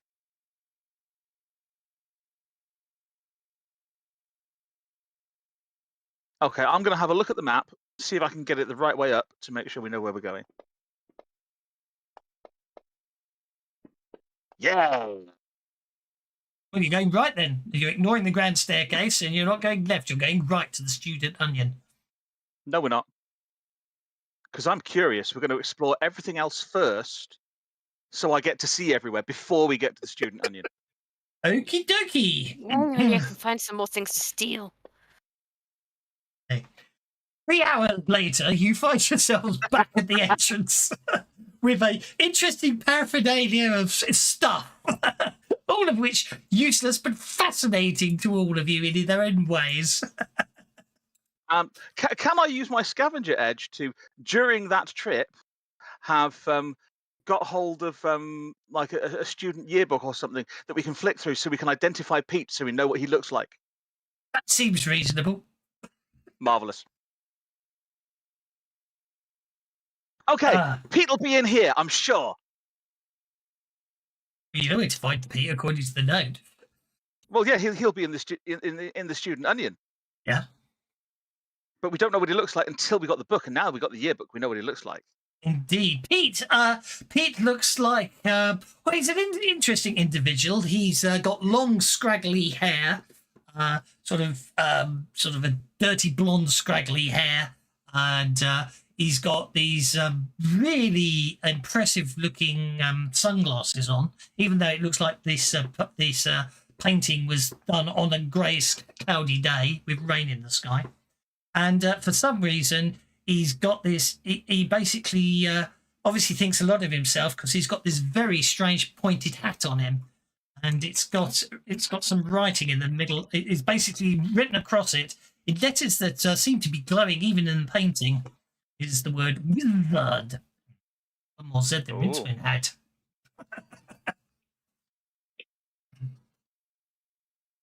And he's. The strange thing about it is that none of you would know to think it's strange, but the strange thing about it, especially with the long, streaky, long blonde looks, is he appears to be a lizard. He's a lizard wizard. He's a lizard man, yes. Oh.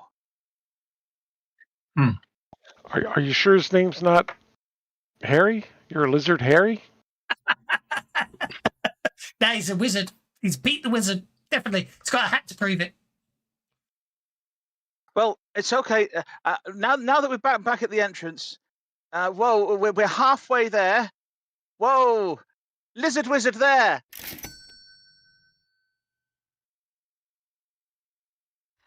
Oh my! That's a while. It took me a while to work that one out. That's awful. It's really awful. That is the ultimate anti-Benny. Brilliant.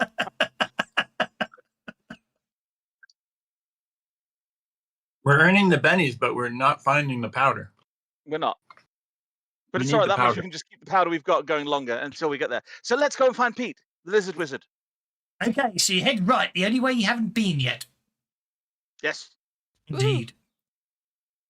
And hey, this white powder that we're picking up, I bet we could make a blizzard with it. Then we'd have a lizard wizard blizzard. Don't want a blizzard, it would waste it. But we could roll around in it. Oh, yes. Look in Discord at the video I shared if you haven't already.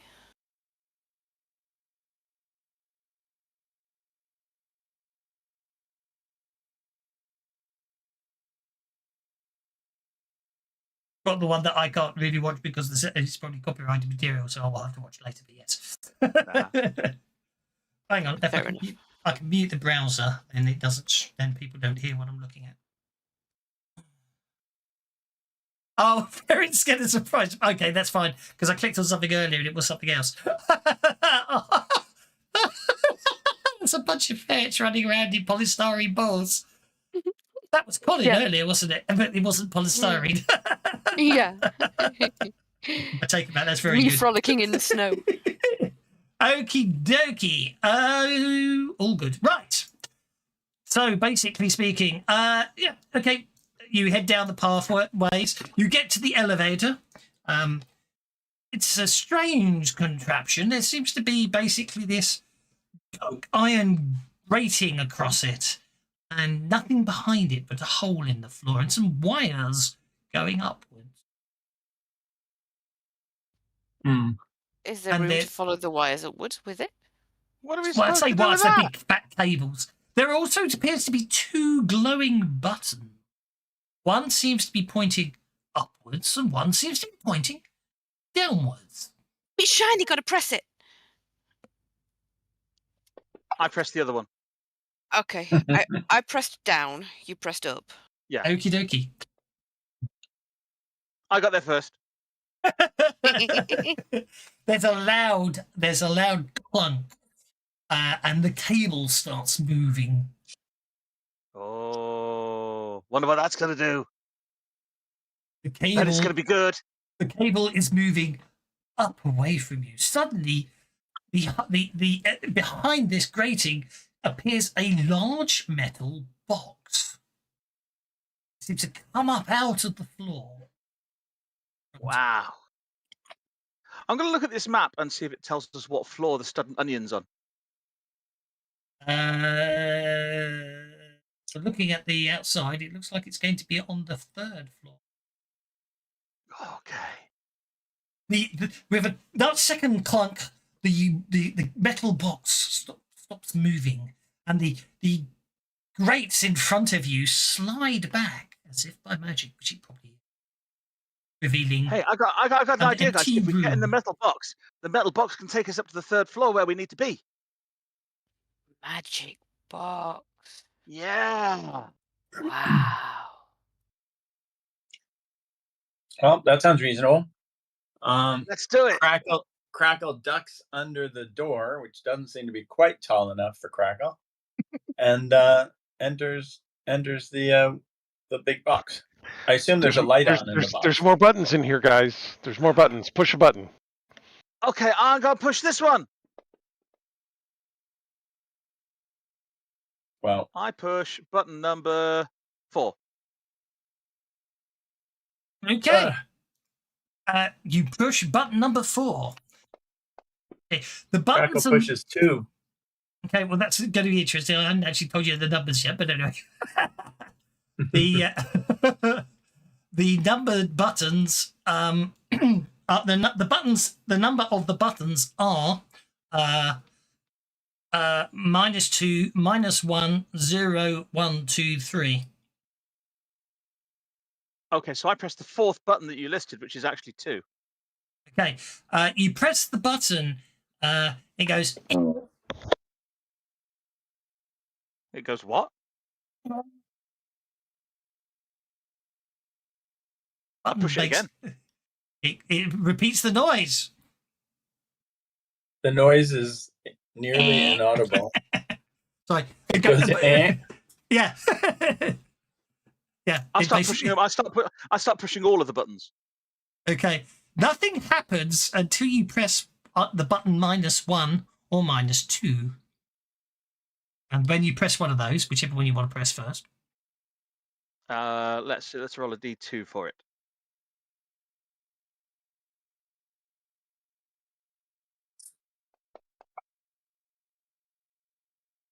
I roll. Well, I press -1 first. By the looks of things.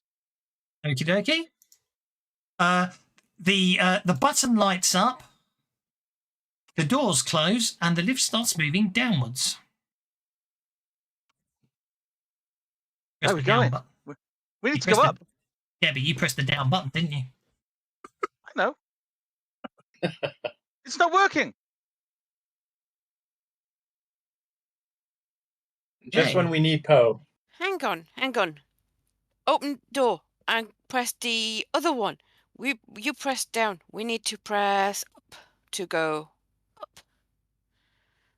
Oh, but the gate's closed and we're moving. Well, we're not moving anymore. I don't know what that's going to be. Neither do I. I might be able to fit through the gate, but I don't want to do it while it's moving. Okay. I think Crackle's going to start pressing buttons need to see which a- ones light up and which ones don't. Okay. Just need one more thing, which would be that. It's like -1, -2, 1, 2, and 3. Yeah. Sorry, I did that wrong. So, what then happens? Basically, the whole room moves downwards, and after a little while, it stops with a clunk, and the gates open. Well, Poe is frustrated, so when the gates open, he gets out. I can get out and press the other button. I think this elevator only goes down. We want an up elevator. Okay. The gates,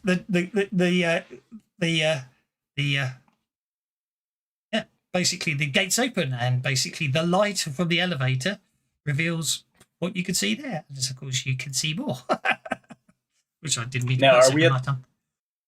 Did we go down twice? Is that what happened? Okay, let's see what's down here.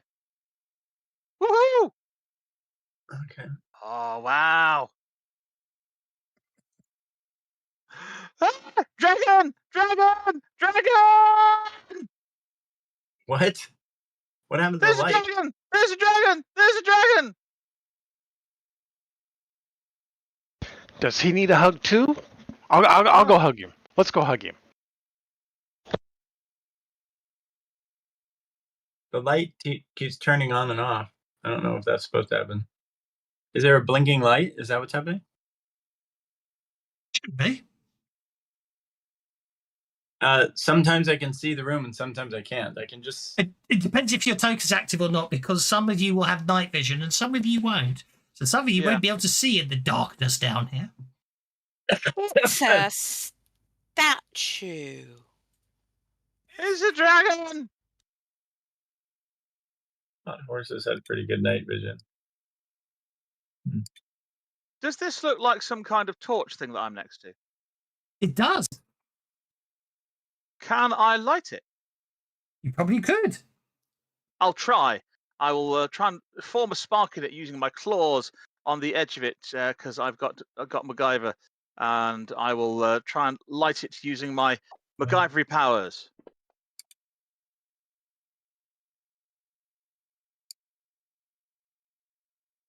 That's impressive because I'm not next to that one. Okay, so I will Hold now up, then, go if you're to. going to be pedantic. I was going to say I'll now go to this one and see which one this lights. Okay, I'll go over there next to Crackle and I'll light that one as well. I can't accept bloody movement if I'm doing lights, can I? No.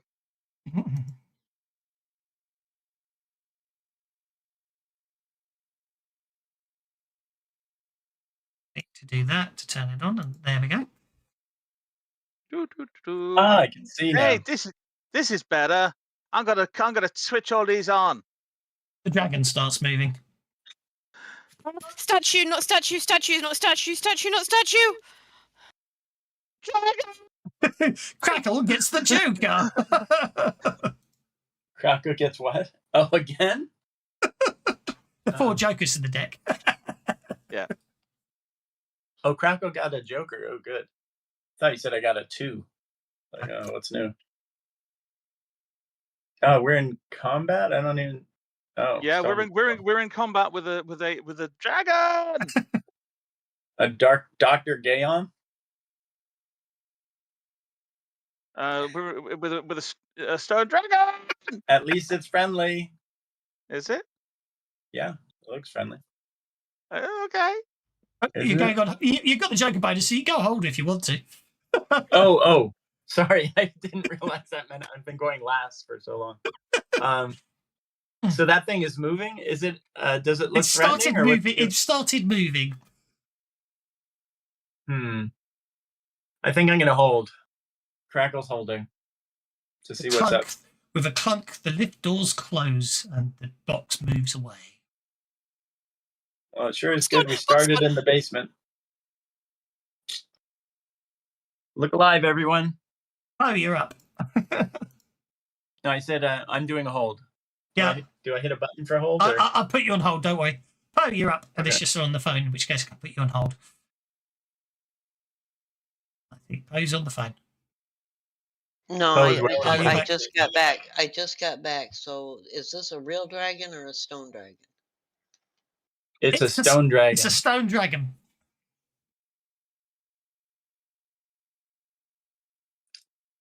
I'm gonna go on hold. I can't attack stone. You got Advanced havoc.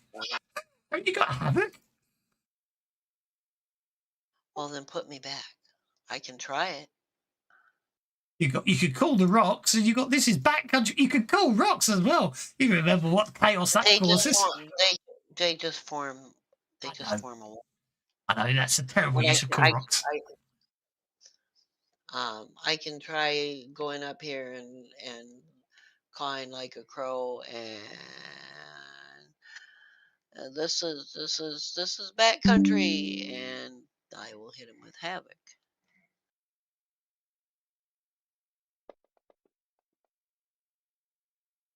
And utterly fail. I've got tons of bennies, so although it'd probably be better to just give them to everybody else at this point. Try one more time.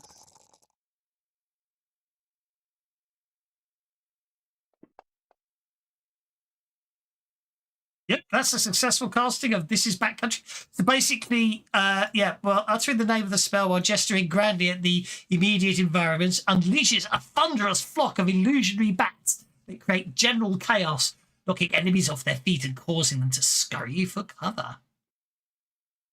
So obviously, And he has to make a strength roll at, I think, regular, because I didn't get. You didn't get the raise, yeah. But he's distracted, which is the important thing. Don't forget to spend your powder points. Buddy, you're up.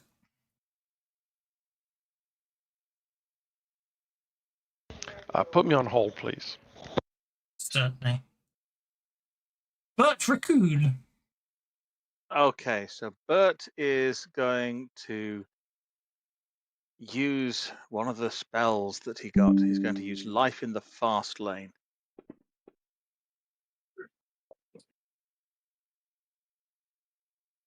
Okay, so that is a success. And I'm putting that on me.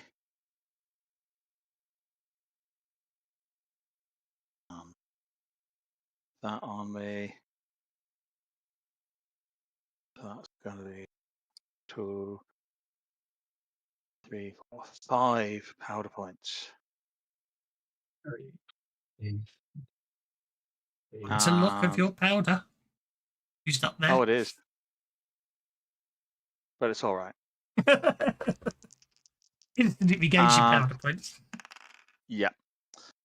And I am then going to, with a pace of 8, so I can go 16. Run away. Run over here behind Buddy going, Dragon! Dragon! Buddy, go get it, Buddy, you can do it, you can get him, Buddy, you can get him. And because I'm ignoring multi-action now, I will make a persuasion roll to support Buddy in going and hugging the dragon. Is Buddy doing that yet? I don't know. He's on hold. He can if he wants to, but the dragon's next if he doesn't. No one made the joke, so I thought I'd try and sort of point out the joke I was going for. Yes. I did consider it. I just thought it was too easy. Well, yeah, I know, but it's me. There we go. Oh. Now it looks like an enemy. Before it didn't look like an enemy.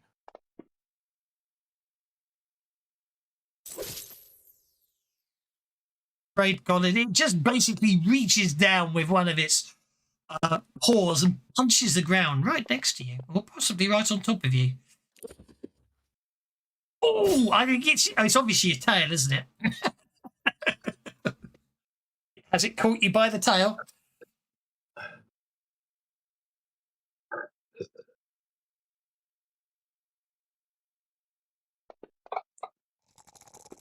You were obviously ready for it. You dive out the way.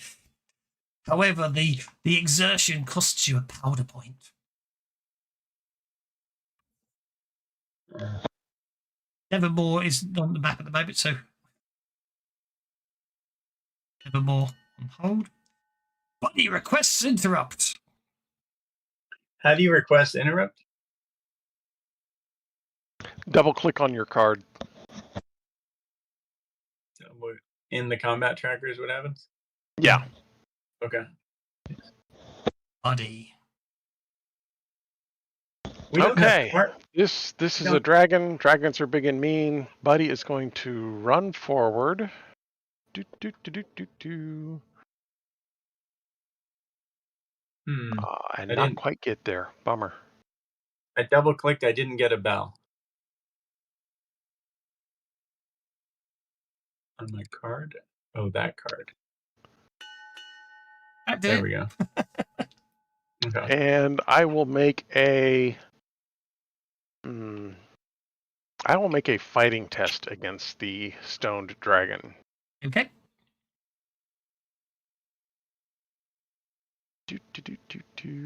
Target and grr growl. Swipe, swipe, swipe. You've got a +1 to that from my support, though, so that's a 4. And I'm not sure if the running would count or not, so it's either a 4 or 6. It's probably a 4, because obviously I think the idea would be you beat that, you run up there and then you're sort of going, you know what I mean? Right. Or you're trying to do it while keeping your balance from coming to our sudden halt. Okie dokie, I'm going to put Let's that go against ahead and Benny that once. And no, okay. Yeah, no, he ignores me. Got it. I'm afraid he ignores you. That means Crackle's up next on the Joker bonus. Okay.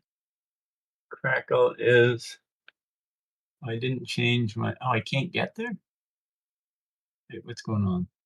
Sorry, I guess I need to change my colors. Colors. How do you change colors? How about yellow? Or yellow, there we go.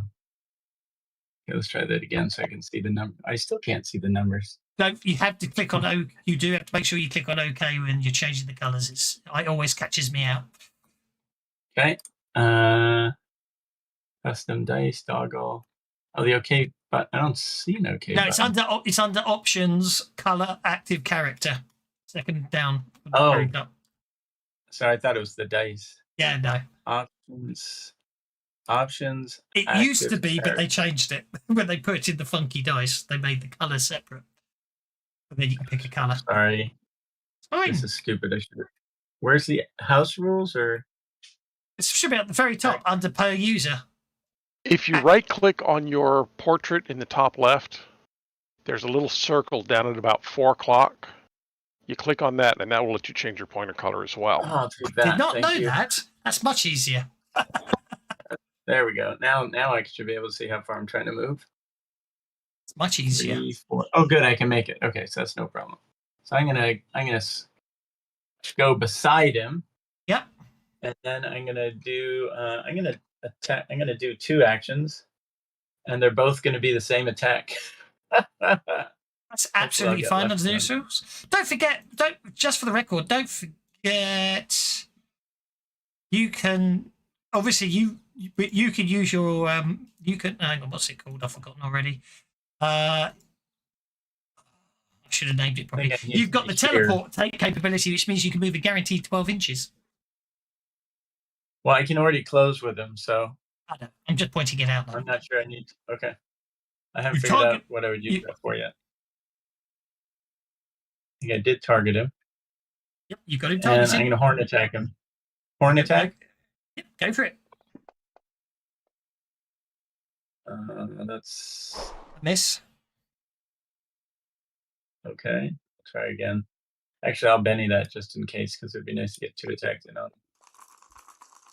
Oh, I got nothing. Okay. Oh, same thing. Suddenly I'm not rolling very well. There we go. There's something. That hits. Okay. And I'll give him a big wound, I hope. No, you gotta be kidding. That doesn't work. Snake eyes. Oh, that was a 12 almost. Okay. That'll do.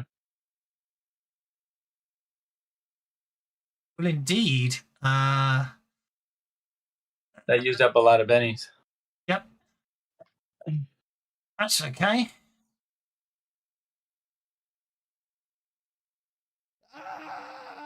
It crumbles to dust. Oh, that was it. Awesome. Oh, okay. Conversely, you could have just pressed the button to get the lift back, but I know you look. Okay. Well, Crackle's going to check the dust for anything of interest. We killed a dragon. This powder is great stuff. I'm going to turn the light on now. I'm going to run around and light all of the lights. Okay.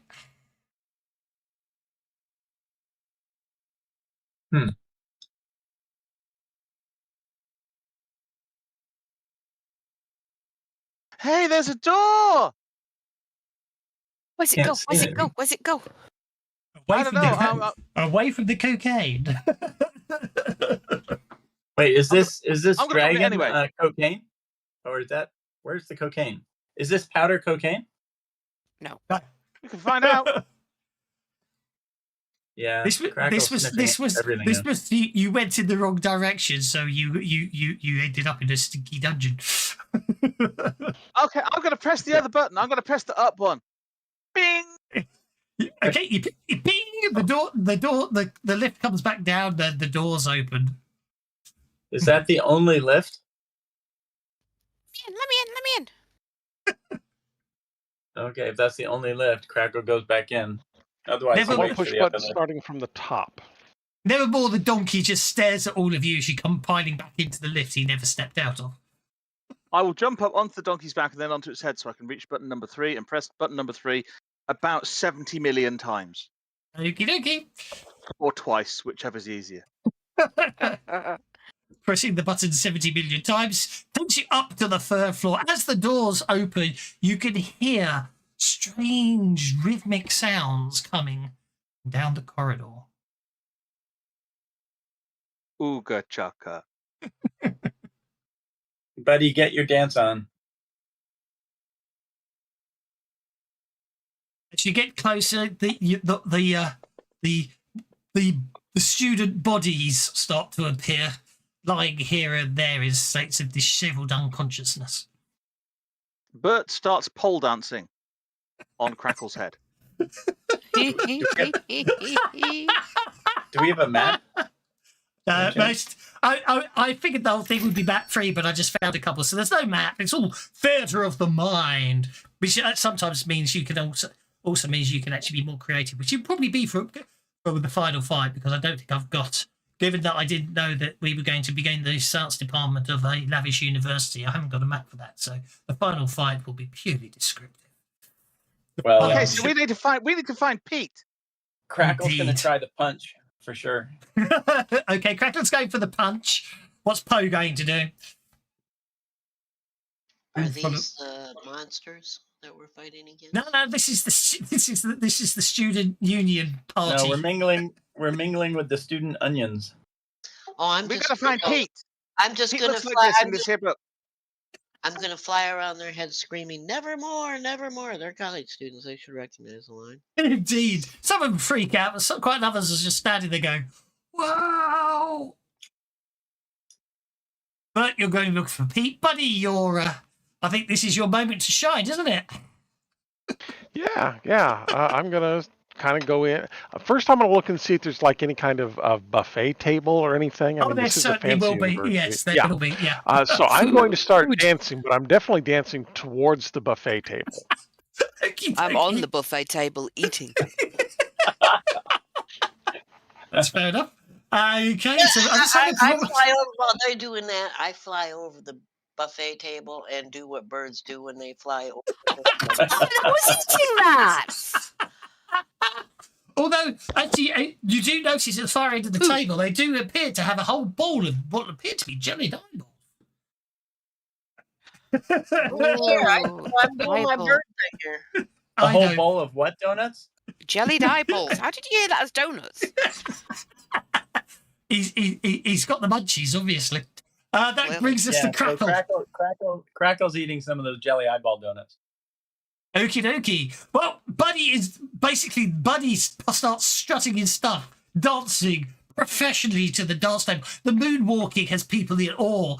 Then basically the fact that Buddy being the size he is able to use one of the main supporting columns as a pole as to swing around. And he eventually backflips and lands face first in the pile of honey sandwiches and starts eating away. Crackle's putting some donuts in his occupied pocket as well as under his hat. Sounds good. You don't have a hat, don't forget. You've only got the coat. It was actually in the hat on your head. But make your notice check. Well, that's where I'm putting the donuts. Exactly. I'm running around the room. I think I'll use a Benny on that. It's very crowded. You can't see it. You have the flashing lights and everything, and the boom. Yeah, I'm running around the room and I'm shouting, "Are you Pete? Are you Pete? Are you Pete? Are you Pete? Are you Pete? Are you Pete? Are you Pete? Are you Pete? Are you Pete? Where's Pete?" Eventually, one of them goes, "Yes." Okay, you gotta give me the pass. Give me the pass. Give me the pass. Give me the pass. Give me the pass.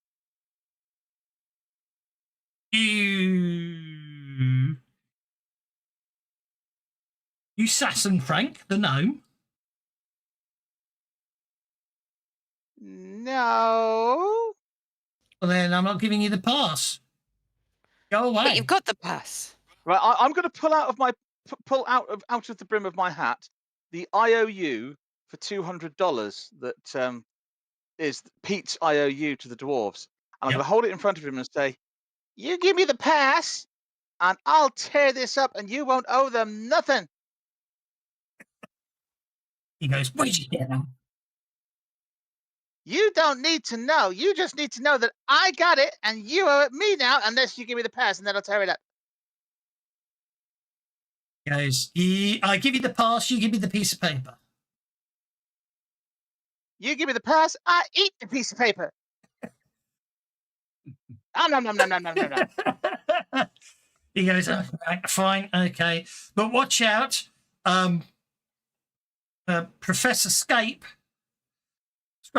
Professor Scrape has got in some new, has summoned some new patrolling monsters down there. It's getting very harder to get in there and get to his sugar supply."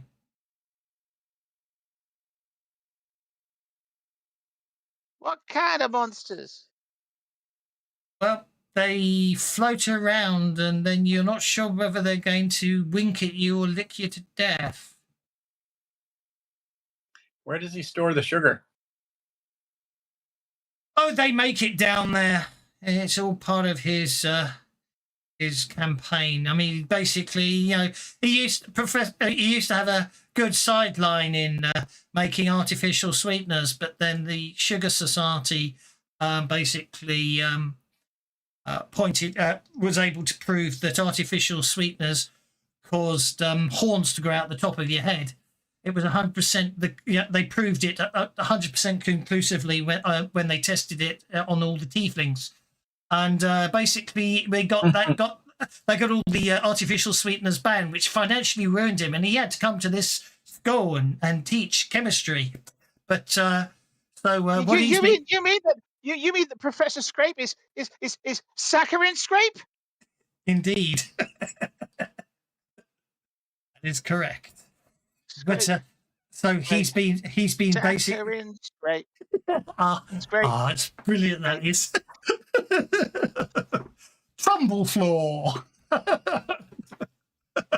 Anyway, basically he's to get his own back. He's tried to discredit the Sugar Society. So every week they bring in tons of sugar, and he enhances it with his magical powder. He's basically trying to prove that sugar is ridiculously addictive.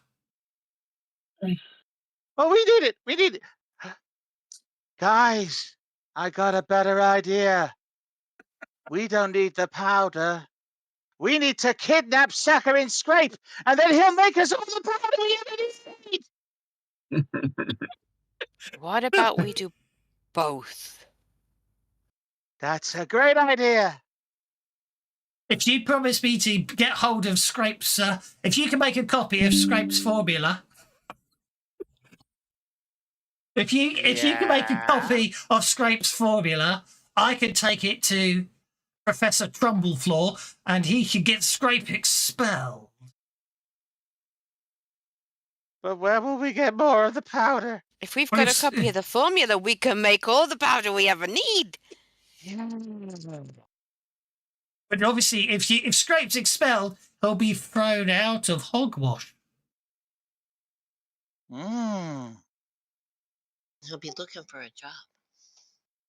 That's his problem. I think Poe realises one of the opportunities. Oh. Colin's meanwhile swimming in a fruit punch, chewing on pepperami. Are there Well, any you- other professors we should watch out for? I've got their names in this book here. There's this one looks a bit stern. She's called Professor Mac and Cheese.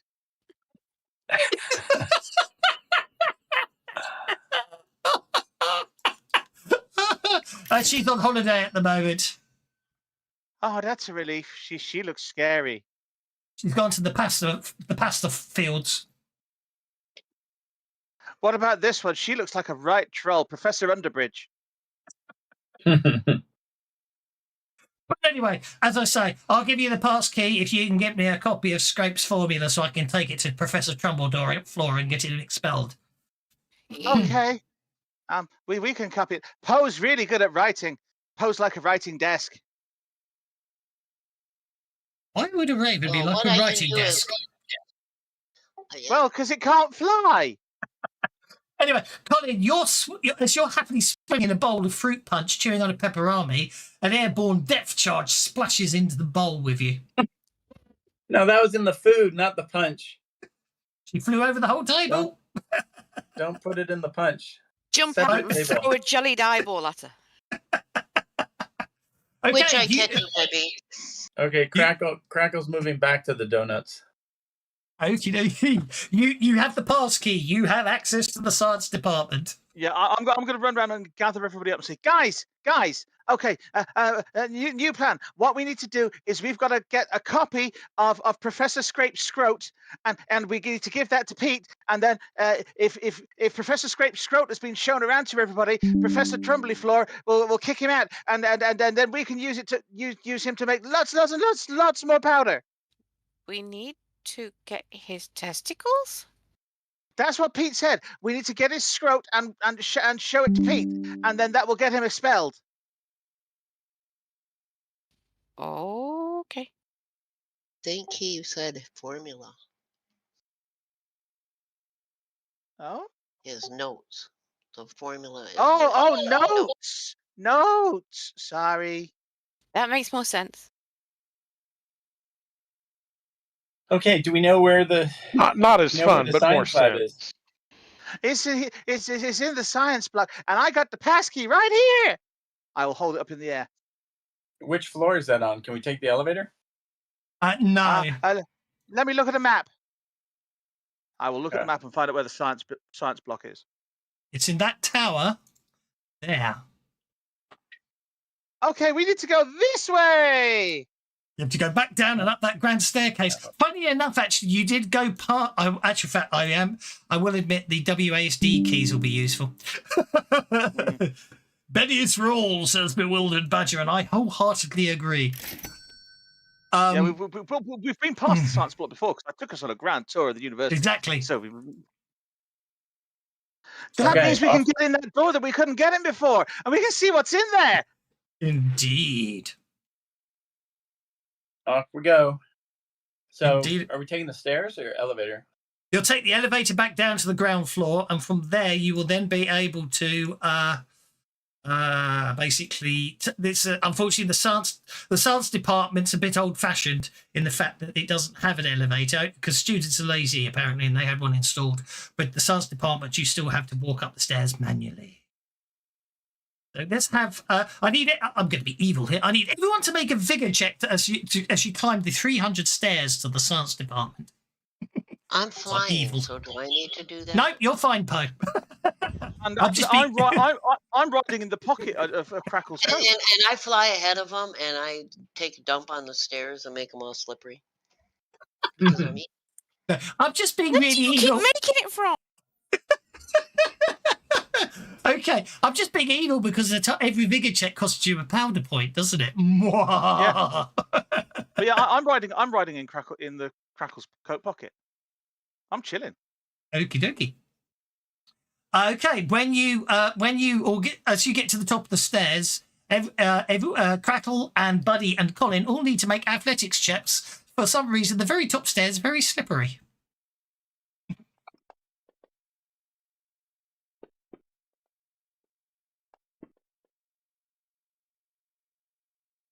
The idea is basically you jump over what seems to have been deposited on the stair. Crackle steps right in the middle of it.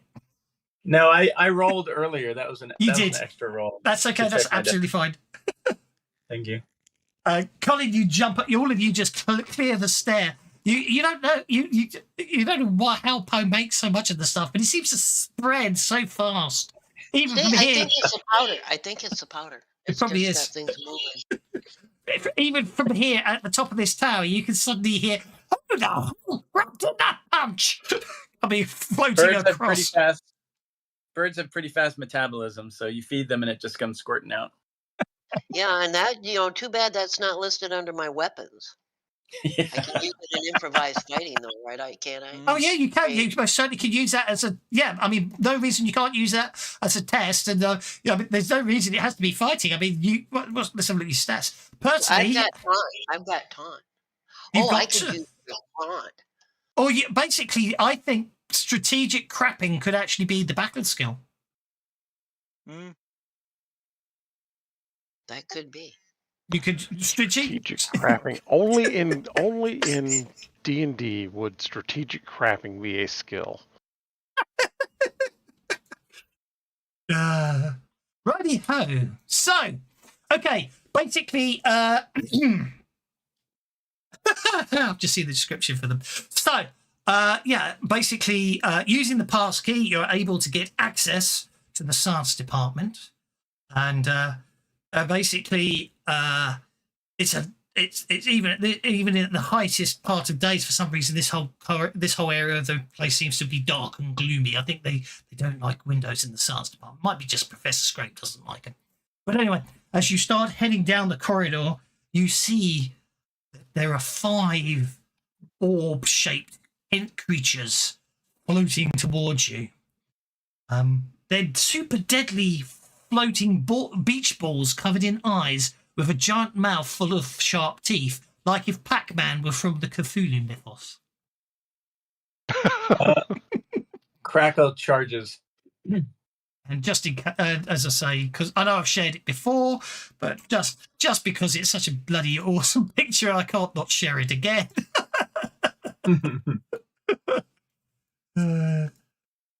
There you go. Okay, as I say, this corridor is quite unusual in the fact that I have no idea what's in the contents of this corridor, but I'm sure as the combat continues, all of you will find different ways to tell me what's in it if you want to. Unfortunately for you guys, one of the bad guys. Oh boy.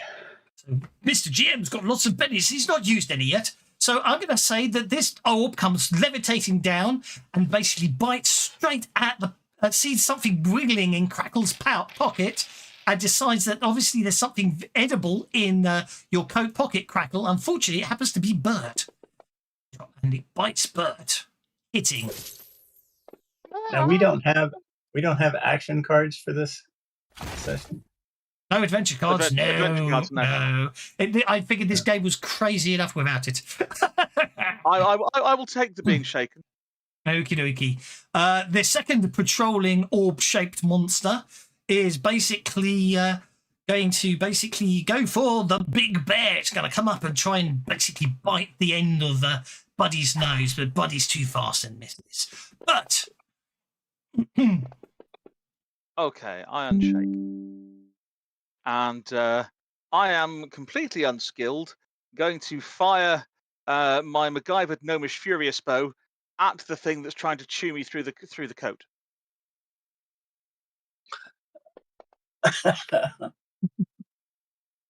Well, that didn't work, did it? It didn't. But I've got loads of bennies. I will give it 1 benny just in case I can get loads of aces.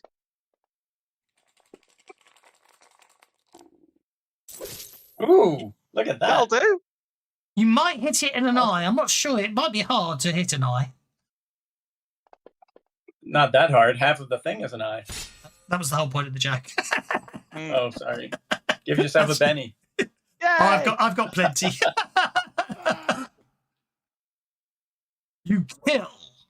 Actually, that the joke about it. I should have used a Benny on that one. But oh well. You killed the orb. You hit it in its central eye, and it stopped moving. I will stick my head out of Crackle's pocket and say, "It's all in the reflexes." Okay, this patrolling golem is going to take a bite out of Nevermore the donkey. Missing. Brings us to Poe. Poe's gonna fly at him screaming and attack one, and I'm going to go for the eyes. Okay, Using improvised weapon for the eyes? No, I'm going to attack normal first. just target any of the patrolling orbs you like. Obviously, if you go for one that's low on the combat tracker, they haven't been yet. But it's up to you which one you want to go for.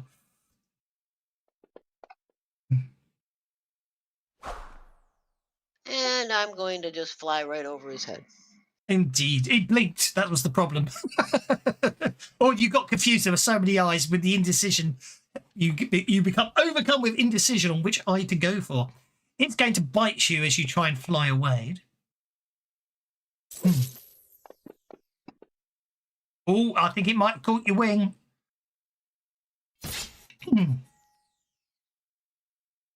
Might have caught your wing in its teeth as you fly away, Poe. You pulled a feather out of my wing! Damn you! Okay, you successfully soak the damage, but it does cost you a powder point. Buddy, you're up.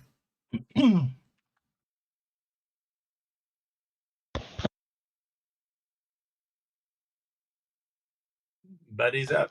Buddy is going to dart forward and attack. Who is that? Number 1. Patrol number 1.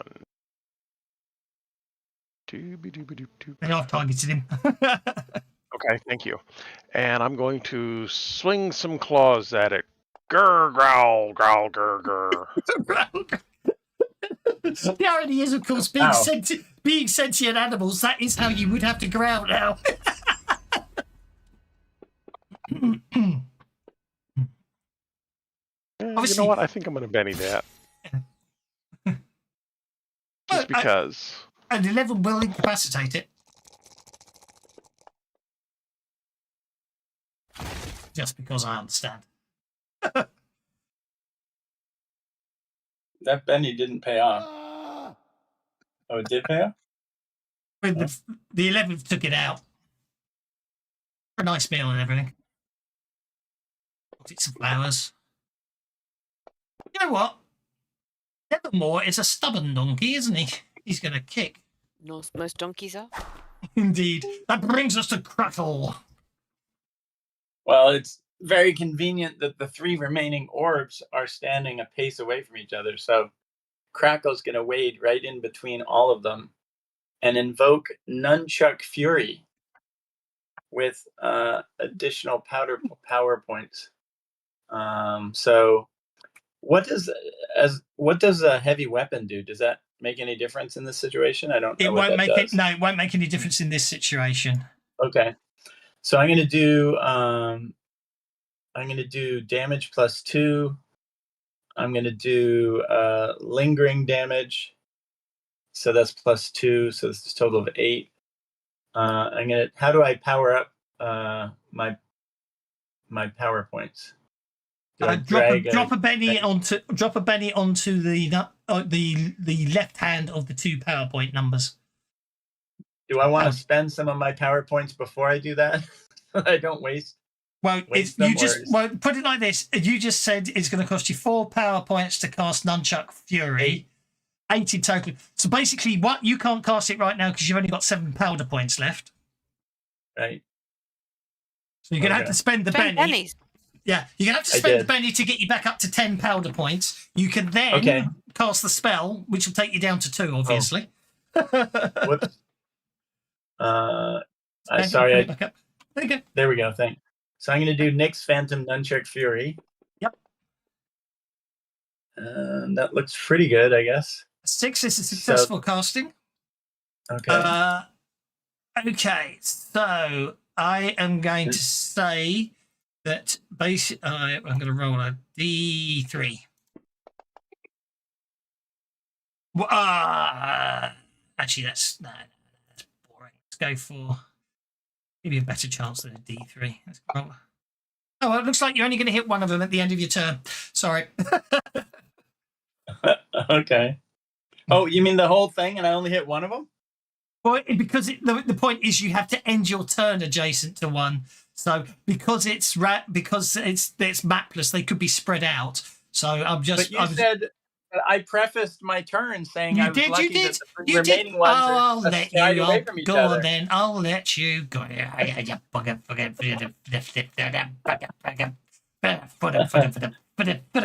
Okay. You did I say said that. I was very lucky. I will give you the benefit of the doubt. You did say that. Okay. Thanks. I think you got one of them. Wow. What the hell's going on with that thing? Okay. Holy mackerel. So you did 5 points of damage, 2 points of damage, and 33 points of damage. I'm gonna, just for grins, I'm gonna Benny. Can I Benny that 2 points of damage? Of course you can. Actually, I should actually supposed to roll 2d6, not 2d4, because you paid the extra power points. But I'm not gonna re-roll the 33 because that was just awesome. Okay. So a 10 points of damage and 8 points of damage. So as it stands, you've incapacitated 2 and shaken 1. You've just spent a Benny, So I'll try the third one then. which will only do 3 points of damage. That's 2 incapacitation on one. You'll take 2 of the 3 out, and the other one will be shaken. Good enough. No. Okay. I think that one has lingering damage of 2d4 at the end of How its many turn. are left then? 1. I bunch my feet together and make an almighty leap, trying to get up as high as I can. And surprising myself, I start flying. Oh, nice. How are Gravity you gale. powering that? Powering that with some of my powder points. No. What I meant is, what's the trapping? Is it literally the gusty winds? Are you being a thunderpants? There can be an accompanying sound effect as I take off. Absolutely. And Yeah. I would go, wow, I thought he was a parrot, not a flying squirrel. Okay. You got. I hate to ask this, and hopefully it's too late, but is anybody in my pocket still? I'm not, because I jumped out to do that. With a race, you now have a pace of 24. So yeah. During my turn. I forgot to hit my extra action to attack it as well, so it won't be the raise. So okay, that's fine. I'll take it down. That's absolutely fine. I've put it on the extra action, however, for this. Okay, that's fine. Go for it. Flying through the air, straight towards the long eyelashes of the final remaining orb. Yeah, miss. Maybe I should spend a PowerPoint to avoid hammering any friendlies. Come on. You'll probably be okay. Oh no, don't worry. Oh yeah. Oh, I see what you mean. Yeah. I'd say. What's wrong with me? Yeah, go for it. Yeah, good call. Don't forget, you can then if you spend that PowerPoint, you're down to 1 powder point. You can then drop as many bennies. You can drop 2 bennies on, and it'll get you back up to full again. Of course. Okay. I've done finally. You see how many times I rolled 1? And you still missed. Like that for now. I give up. So I spent the extra Benny. That's absolutely fine. I Okay. can't get a hand of this flying thing. I'm Yeah, you just- floating around like I'm in 0 gravity. I can't manage to even keep myself the right way up. Okie dokie. So, The new round begins, and Crackle got the Joker.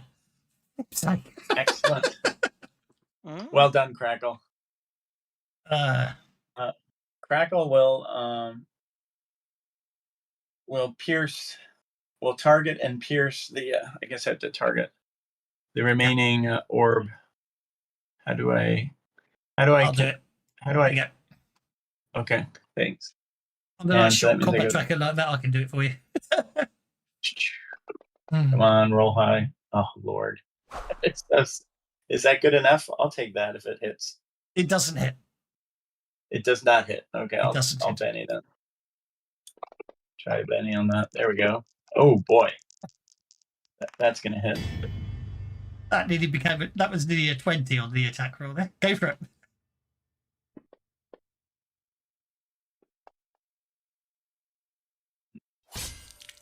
Okay, well that's the end of that. Boom. Time to find the powder. I've got tons of bennies. Let's be evil for a bit. What? Oh, too bad. That's sad. Oh, I hate that. I usually have a roll of 1 benny per site, but I'm going to that's spend terrible. half a benny. Yeah, the insincerity was brilliant there. Oh, Okay, time to hit the powder. The corridor is cleared of Excellent.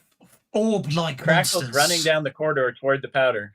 Okay, you run down the corridor towards the powder. At the other end, at the other end, according to the information Pete gave you, is Professor Scrape's laboratory.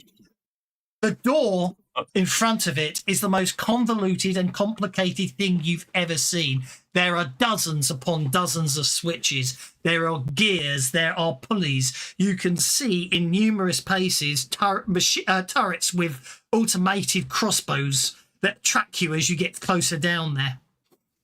I think I can Crackle. do this. I do. Slides to a halt before the door. I can try. Let me try. You know, I think I can get inside this room Okay. without So having to deal with the door.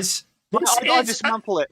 This is a dramatic task. If you remember when you rolled it at the start, it was it is defended by traps, that devious traps, and is a dramatic task. So all of you will have to. The trap is so devious it requires basically either the Professor Scrape's voice activation command word, or as your repair roll ascertains, it will require 5 individuals activating key functions at the same time to finally unlock it. However, unfortunately, before that, you discern there are a number of safety measures that must be deactivated. However, unfortunately, there is a timing mechanism that if the trap is not activated in the correct allocated time, all the crossbow bolts will fire. Crackle says, "Don't touch anything," and then he starts energizing. Actually, if anybody wants to get in my pockets, we're going to go inside the room. He energizes to do his teleport. Anyone got the occult skill? No. Anyone? Okay, that's fine. Go for it. Does anybody have the what skill? It's going to be an don't hurt anti-magic anyone. field. We're not bypassing it. No. Let me. I can do it. I'm do it. bypassing it. Anybody want to get in my pockets? Going once? I can do it better than that.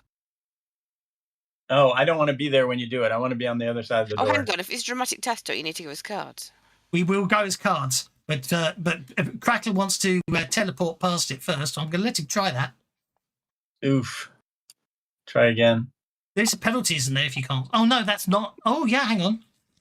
Pathfinder, and this is different. There is a difference on whether you can teleport to where you've seen or not. And one is. Did anybody get in my pockets? Or No, I nobody didn't. wants to be in my pockets? You need, okay. I'm busy working out if I can take bolts out of these crossbows. Okay. Oh, that's a good idea. Crackle's teleporting. Okay, Crackle, you are teleporting. Okie dokie.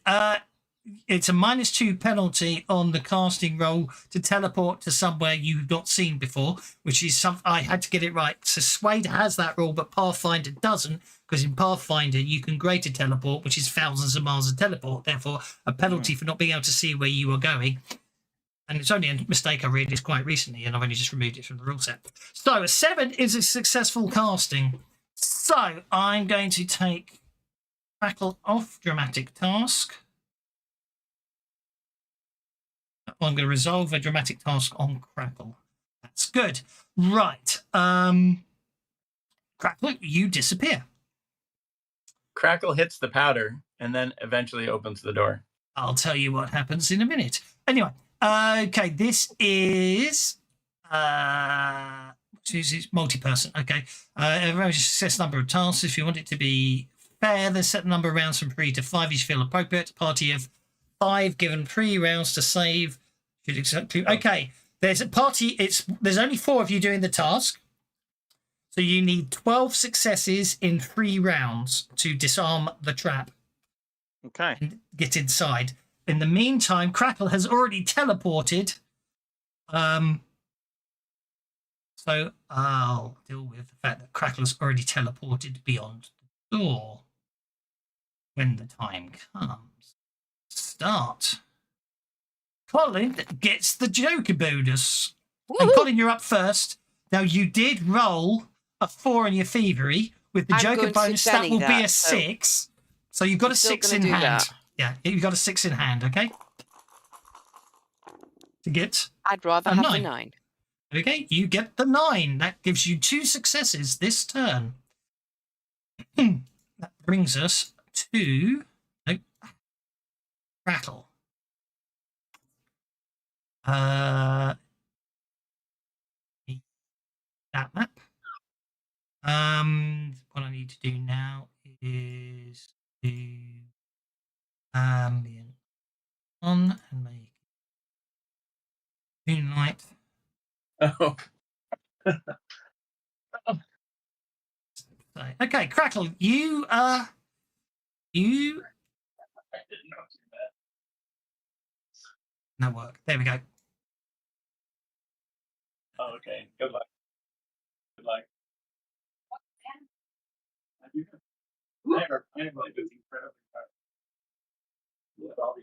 I'm having severe problems with my map. Okay, that's good there. And then I just need to go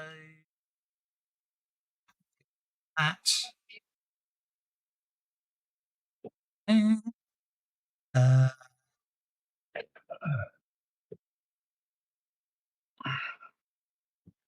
Crackle's enjoying the powder.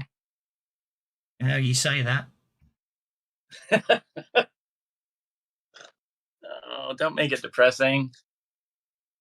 You hit the anti-teleportation field that redirects you to somewhere completely different.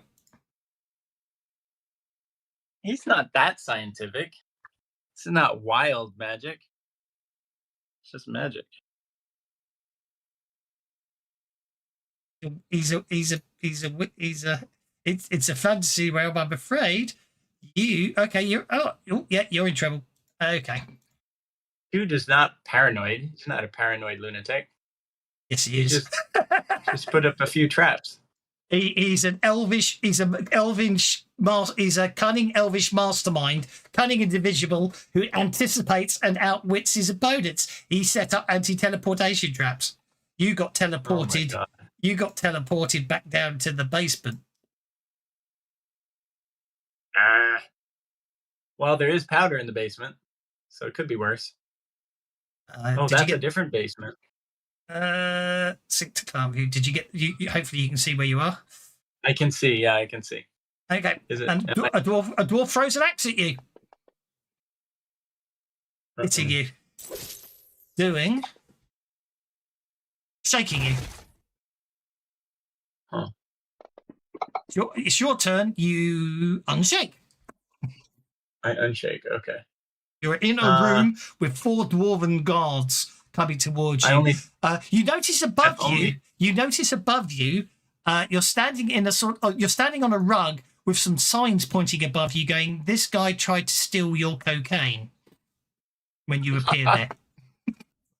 Just to let you know, I only see three or 4 dwarves. In case that matters. Oh, probably does. There you go.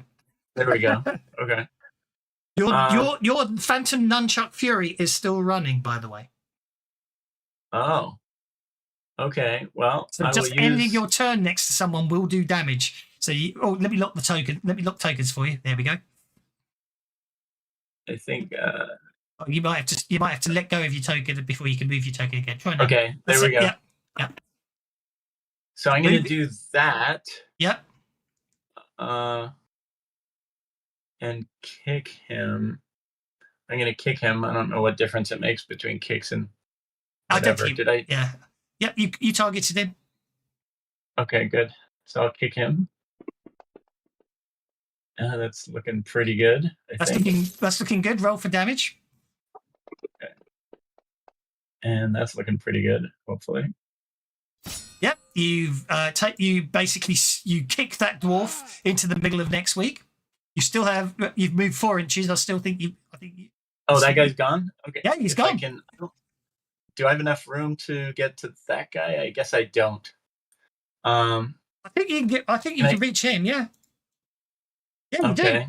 do. You can just make it to him, and then basically he will take 2d6 damage, which So I end my turn. hold up. Yeah. Yeah, you can end your turn. Let me just do. Right now, next Phantom Fury now has some damage. So I'll just roll it. But next time you can. As you end your turn next to this dwarf, the Phantom Nunchucks hit him. Hit him heavily, apparently. Ow. Buddy, you're up. Buddy, you're up. We're going back up to the science department now. Okay, but it doesn't have a whole lot of sneaky type stuff. I'm going to use survival. Yes. In order to find the right path, as it were. Sounds good to me. I'm going to sniff out where he has previously been. Okie dokie. It's you a 5, which is 1 success. Yeah, I'll take it. Right. My mistake. I pressed a button there that I didn't mean to. I was trying to press another shortcut and I pressed the... Okay. This dwarf comes marching over. But he's not too eager to get near you, seeing as you just killed 2 of his buddies straight away. So he's not going to run. Poe, you're up next.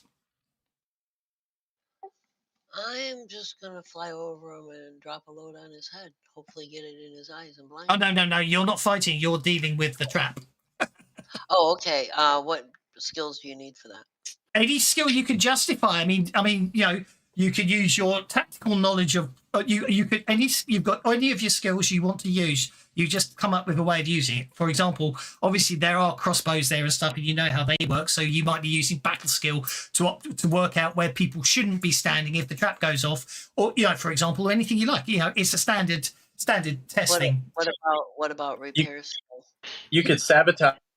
Yeah, repair. What about repair skill to figure this stuff out? Well, yeah, any skill you want to use. I was just thinking, repairs a D4, whereas the others are 6. But yeah, that's fine. That gets you a single success. Yeah, you basically work out that if you pull that lever over there, that dismantles that pulley over there, which turns off that catapult over there. Sounds good to me. I'll let you end your task because I made the mistake of pressing the wrong button earlier, and Bert did the same thing, and it caused all sorts of chaos for me. Mr. Raku, you've hit a complication at the moment. I have, so I think I'm going to try and uncomplicate things. Okay, you have uncomplicated things. And I'm going to be going around removing the crossbow bolts from the crossbow so that if things go wrong, nobody can actually get shot. Okie dokie. Okay, you go around moving bolts, crossbows from the crossbow bolts. Indeed. Oh, we'll give it one more go to try and get the raise. Yep. And we don't. Never You mind. don't. I make so far you're on 2, 3, 4, 5 of the 12 required, which is good. Yep. You finish that holding a load of crossbow bolts in your hand, and you curse in abject horror as they teleport out of your hand and back into the crossbow bolts. This is. But it obviously still counts as a success. Yes. Oh wow. Magical traps, aren't they a bugger? Okay, that's the end of the first round. The second round will begin Now, with the bad guys getting the Joker, I get to kill the unicorn. Ah. What the hell? This is not right. Poor unicorn. Crackle the martial unicorn. Why did I put it there? Wild. So, oh, yeah, goes my wall. Oh, They're so going to complete. break you in half and then inflate you until you explode. Snap, crackle, and pop. Thanks for that. Okay, but raccoon. Wild attack expired? Doesn't... I'm not sure what that means. You were wildly attacked by a dwarven guard because you killed his buddies and he wants your cocaine. Oh, okay. I thought it was my wild attack. No. But raccoons. Oh, all the guards get to go first. That's not nice. Be quiet. Huh. Good. Yes, sir. Let's Shall I put you on affected hold? character turn. All adjacent beings at the end of the affected. Has this guy been affected by my nunchucks yet? I guess not. I put it at the end of your turn. It says at the end of the affected character's turn, all... Oh, you're right. It is my turn. Yeah. I'm the affected character. I'm going to put Bert on hold because he's not talking. Bert, we can't hear you. Sorry about that. Okay? I'll go after the dwarf. No problem. You're trying to bump the dwarfs up in the turn order? Thanks.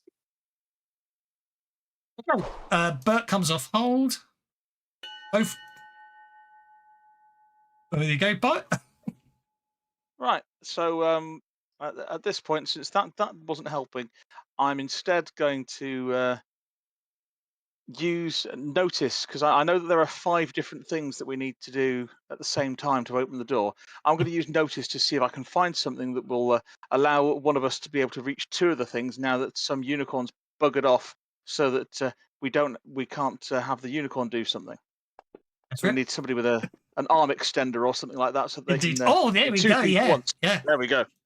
You realise you could use that. You don't looking around. You realise that there's one of those poles for opening the really high windows. Yeah, with the hooks on the end. Brilliant! Yeah. Yeah, you use that. That'll be great. Yeah, that gets us the buddy. And I found this vaguely horn-shaped thing that somebody had left in the girls' bathroom, which we can put in the hook and push that into the hole that we were going to have the unicorn put his horn into. Indeed, buddy, you're up, sir. Buddy's up. Owlbear. Buddy is going to attack another one of them. I mean, what the heck? That's what they're there for, right? The traps, yes. Oh, wait. Right, I'm on traps. I will use notice so I can help point out where we're needing to be. Sounds good to me. Go for it. One more success. If anyone's ever played Monkey Island, basically, if you remember the machine, it's sort of that sort of level of complication and weirdness. I am rubber, you are glue. Of course, I've watched that. Played that even. I actually had an edge for that once. Okay, that brings us to Cackle the martial unicorn. I have a rules question. If I go on hold, does my turn expire? And then I can take my turn later on? Is that how it works? In other words, can I get the Nunchuck Fury to take effect and then take my turn? No. Okay. Well, then I'm going to... However, I will give you a Benny for very beardy metagaming. I'm going to attack one of these guys and hope that the Nunchucks take care of the other. This time I'll use the horn. Okay. That looks like it might hit. Yeah. Is that a hit? That is a hit. Okay. Let's hope this... Oh, that's going to do something. Oh my goodness. I feel sorry for this guy. No descendants for this guy. And with that, I think my nunchucks. Oh, did the nunchucks automatically take effect? Like, are they attacking? Yeah, things yeah. right now? Basically, they're so Okay. silly. He's dead. Oh, was Okay. that the nunchucks? No, that's horn damage. Okay. So now, if you, my fancy grounds is definitely going a bit slow there. Right now, if you roll the nunchuck, if you now roll the nunchuck damage, it will affect the other dwarf. I've targeted the other Okay, dwarf. let's do that. Here we go. Oh, that's not a lot. 5. That's fine. Okay. Did it do any damage? Oh, unharmed. That's not fine. Let's try that one more time. Yeah, that'll be better. Oh, that'll be better. Yeah.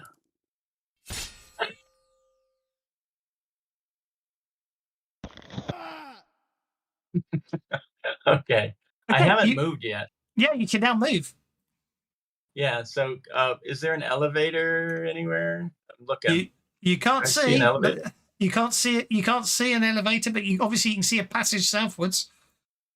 Yeah. So I guess what's my full move? 6. Unless could you always teleport back again. you can Can I run, or is it too late to run? Because I already did my you combat. can't run because that would apply I to cannot minus. run.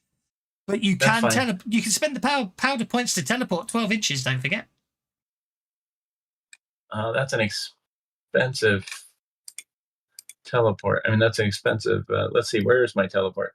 It's I don't know how much that costs. 2 powder points to move 12 inches. 2 powder. I can afford that. Okay, so 12 inches. Let's do that. I'll do 12 inches. There we go. And then you you basically create a rainbow bridge and run across. It transports you there, so make your teleport roll. So that's not an actual action?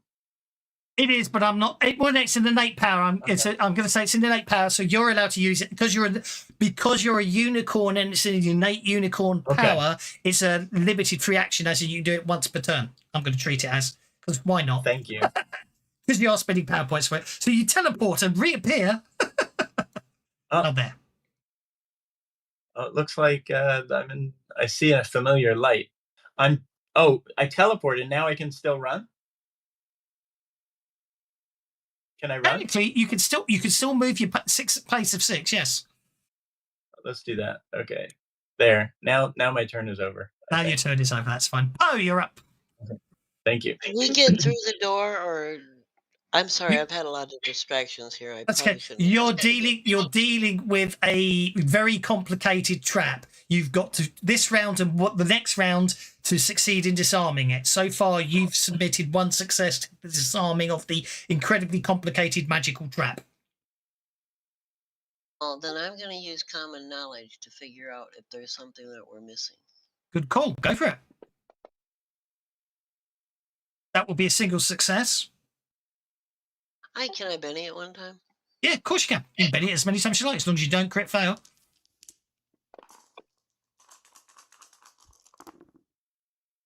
That was a bad Benny. Naughty Benny. In your bed. I'll try one more because, I got too many Bennies.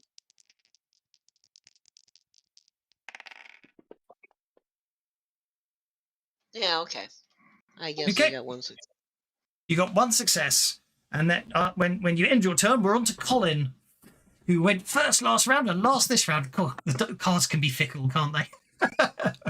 That they can. Oh, come on, I can do better than that. That's still a success.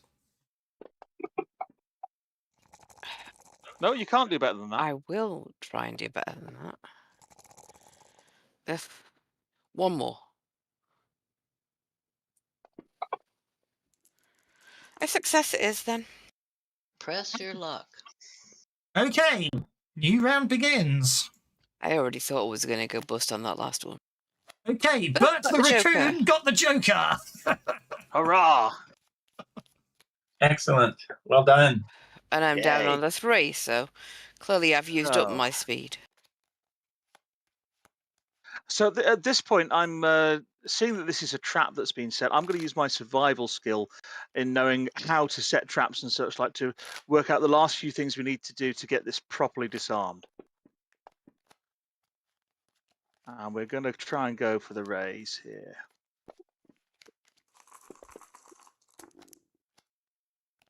That'll do. Okie dokie. And that's 12 successes. That is. If that's well, 5, 7, 9, 12 successes. Yeah. So you basically that will resolve. That basically does resolve the issue. So we're clear. I'm glad I could help. Congratulations! You have successfully disarmed the door. What I will do, because why the heck not? Because I found this map. Why don't I use it? I am beginning to wish I had the WASD thing. I am going to basically Crackle. Obviously, as you saw, you found the room there. You're going to get in it. You're going to get in the lift. It's going to take you back up the floor. You're going to run up the grand staircase. You're going to run all the way up the stairs again. And by that point, they'll have finished. Basically the traps. They've done all the actions they need to. So all of you are together for the final confrontation, because it would be unfair otherwise. You have made it. You have made it to the Professor Scrape's laboratory, which suspiciously looks like an altar in a dungeon, because why not? Seeing as I'm using this map now, so it might as well carry on using it. Oh, just a different room than the one I was just in, right? Yes, they look very similar. Yes, exactly. They look very similar, but it is completely different. Okay, perfect. Oh no, that's the mysterious spellcaster. That's not the right one. It's the cunning elvish mastermind. That's a scrape. Okay, let's put him on the map. He's up there doing his spellcasty stuff as you basically enter the room through the very secure door there. So I'll move you all to there. If you want to.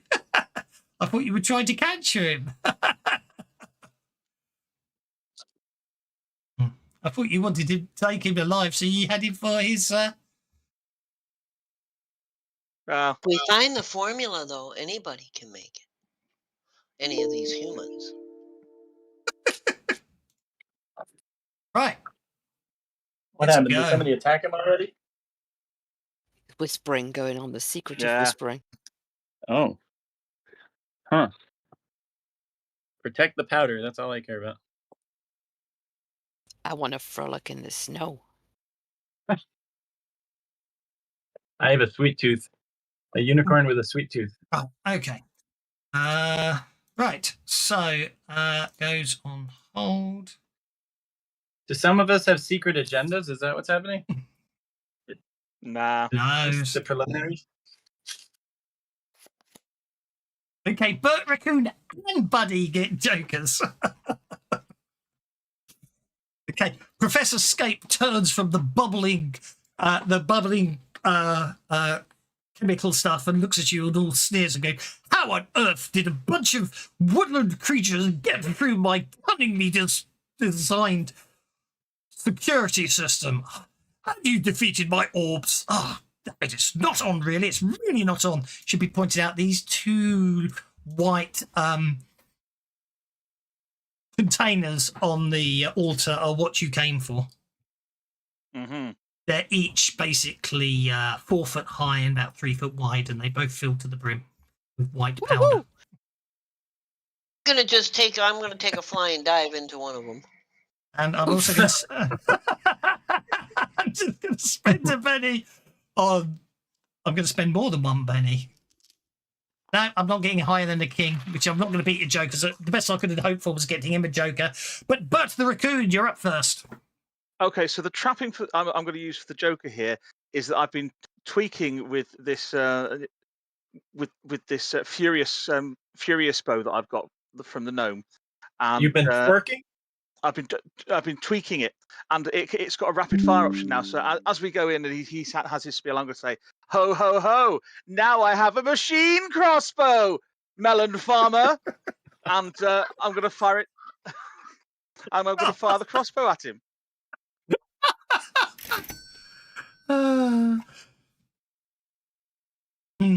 Okie dokie. You fire the crossbow at him. What I need to look at.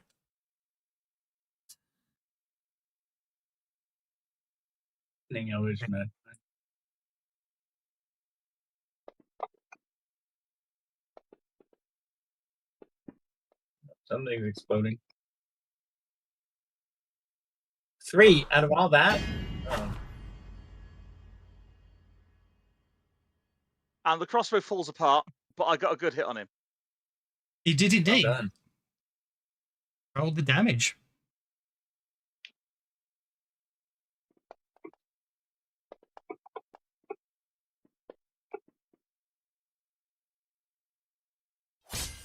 I'll take that.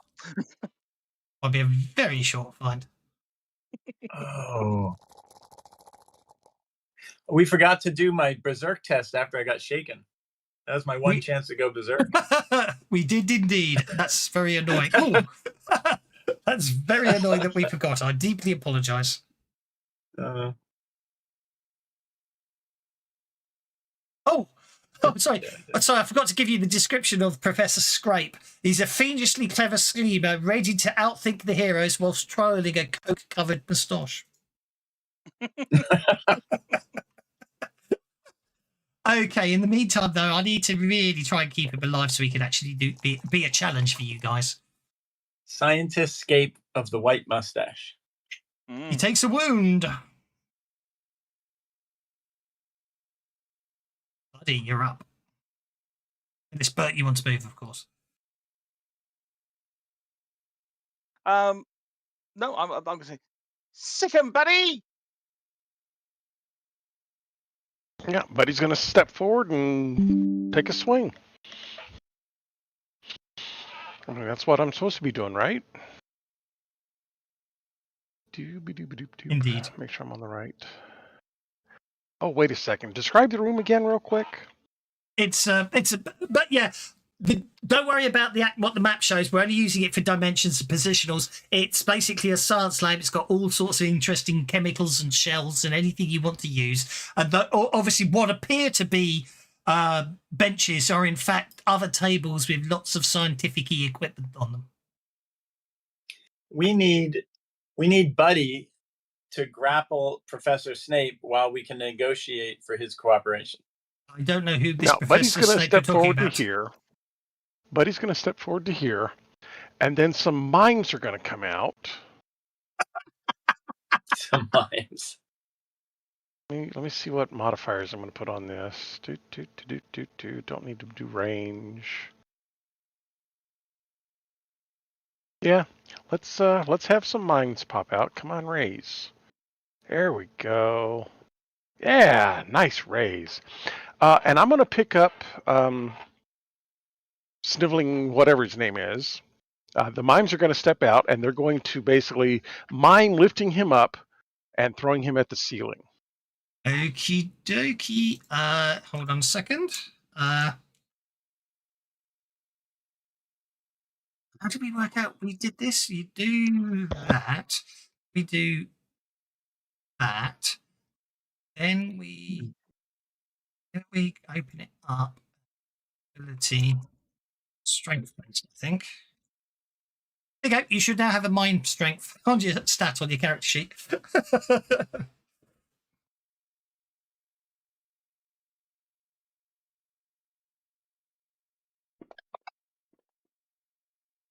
A 9. We Of have a course. map.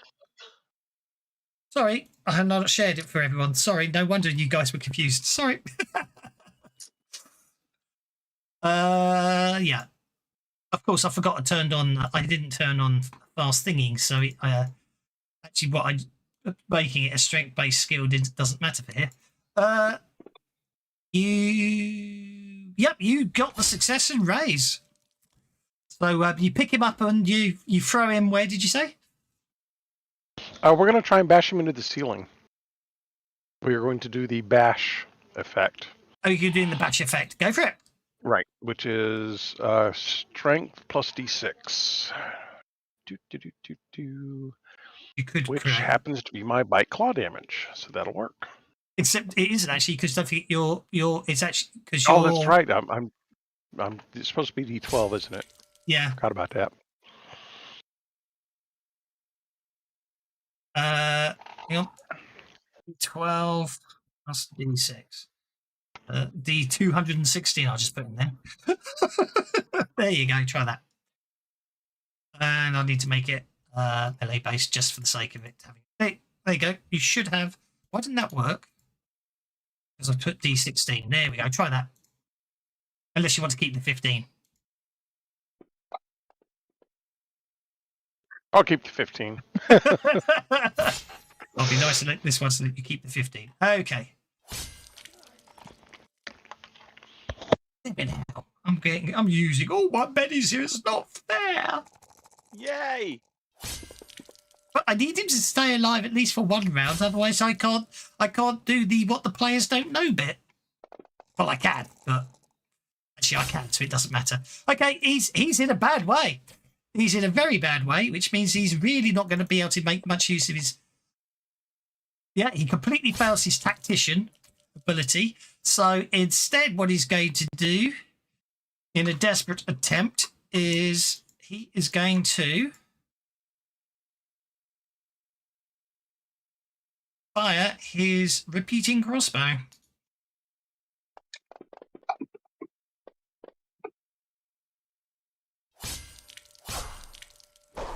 Oh no!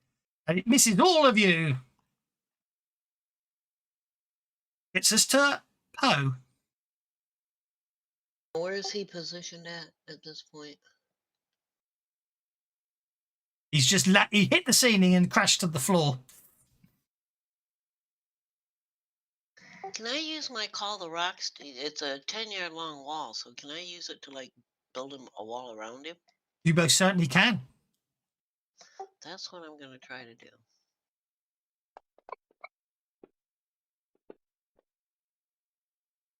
Okay, so Poe calls rocks out. Yeah, I call the rocks to build a wall around him, to form around him. I mean, I know it originally says a straight wall, but I love the idea of that. So straight wall 5 yards long and 2 and 1 inch tall. 6 feet tall, isn't it? Yeah. So I'm going to just, for ease, I'm just going to place him in the middle of a small burst template, which is the 6 foot wall he's got to climb over to get out of where you've trapped him. And that would be my turn. That's good to me. That brings us to Crackle. Can Crackle still? I guess Crackle can still teleport and then run, correct? Yeah. Okay. So Crackle is going to. You can actually teleport, but you could teleport inside the wall, stab him, and then you'd be stuck in there with him. But or you can multi-action. Oh no, I said it's a limited free action, so you can multi. Yeah, you could get in there, and then you'd have to make an. I already know what Crackle would do. Okay, go for it. Crackle is going to teleport. Yeah. 12. Yeah. So do something like this. Yeah. And then spend the points for the teleport, which would be 2 points. Is that right? Yes. Yeah, 2 points. That's what it was last time. After you Crackle. You need to make the roll now to successfully teleport. Need to make the roll. Okay. I think something went. Yeah, so that looks you're okay. fine there. Yep, you're good there. And then Crackle is going to walk or trot over in between the 2 cisterns of sugar. Yes. Or sweetness. Yes. And Crackle is going to partake of both cisterns one at a time over and over and over until he feels like he's reached a good place. But you can only take one at a time, and in that case, I will multi-action so that I can do each of them. Right, looted gear, small quantity charged. Okay. Yeah. Oh, I just closed combat tracker. Okay, no problem at all. That brings us to Colin. Excellent. Crackle Colin, is in a happy make a notice place. check after work. Just before you run, make a notice check. That's fine. Penalty doesn't matter. Okay, as you go running in, you suddenly realise there seems to be there seems to be some people running down the corridor towards everyone, but you think you estimate it's not much of a problem yet, so you don't worry too much about it. As you run your 18 inches. More 2 legs. Whee! Sploop. Okay. Anyone partaking of the special magical powder does get the benefits of a boost trait or a trait of your choice. Okay. Only one boost trait. So I'll let you sort that one out. Colin goes, whee, splat into the magical powder. So the next thing that happens is this goblin finishes running down the corridor. He appears there and shouts, "We are the Goblin Suicide Squad!" and explodes. Okay. I think does You Crackle see- get to boost a trait? I can't Yeah. put. I've forgotten No. how you boost a trait again. Oh, right click. Alter it. Oh no, that's your fact. Sorry, tell you what, it's magical cocaine. You just if you go under powers and find the boost lower trait, just give me a sec. I'll do it for you because then I can do it. But actually, no, I've just realised what it is. Just drag it off mine. Yeah, I will. But because you can do it to yourself because you were there. But actually, it is you don't pick a specific trait. I've decided you just get boost trait. Awesome. Wow. Why not? Woo-hoo-hoo. Why not? It's the good stuff. However, it should be pointed out that the Goblin Suicide Bomber Squad have appeared to destroy this evil den of magical powder. How dare they? They're going off hold. They're coming off hold, and then I'm going to deal them in. And I'm afraid the Goblin Suicide Bomb Leader got the Joker. Going to run. Getting 11-inch movement. Did you give me the boost trait yet? Yep. And it shows up under powers? No. It Don't shows worry. up on the combat tracker. Combat tracker. Oh, on the combat tracker. I also got the Joker. Woo! Go Bert. Go Okay. Bert. The Goblin Suicide Leader lights his fuse. Oh, hang on. I need to make that an effect. New effect. Add that into the game. I'll remember that. Lit fuse. Put it light. It should be light. It should be an E, shouldn't it? And it's a G in it. Okay. LITE. The Goblin Suicide Bomber lights his fuse. Does heavy weapon cause splash damage? Is that how that works? No, heavy weapon hurts heavy armor. Oh, okay. It's just for penetrating. Nothing. Right. Yeah, you won't need to really worry about heavy armor in this game. Okay, Bert Okay. Raccoon, you have the Joker bonus. Okay. Benny that. It should be pointed out that staying in the magical cocaine doesn't give you any additional benefits after the boost rate. I'm not saying don't do it, but I'm not saying don't do it. I'm just saying it doesn't have any bonus. Okay, the boost trait didn't work properly on. Let's try that again. Colin's applying quickness. You casting spells upon yourself. Not Colin, sorry, Bert. I'm casting spells upon myself. So where's this magical cocaine? On the altar. On the altar. So I'm not going to get to that. Right. So what I'm going to do is he's lit the fuse on that one, yeah. Yeah, hang So on a I'm second. going Sorry, hang on a sec. I just need to make this work properly, and then I'll move the combat tracker back to you. Yep. Yep. Okay. And that Right. I'm going to do that because, of course, you shouldn't have lost a point on your powers. No. So with my pace of 20 and my MacGyver edge, I'm going to pull the fuse out of his bomb. Okay. That'll be opposed athletics. Okay, and then but I'll tell you what I'm going to do as a whole thing. I'm going to pull the fuse out of his bomb, grab the bomb off this one, Yep. stick it on the bomb on that one with the lit fuse in it, and then run out of range so it explodes. But there's While two you're bombs going holding off. it. Which no, I'm strapping it to the one in the middle. I'm hoping for a large burst template out of that. Ah. Nice. That's brutal.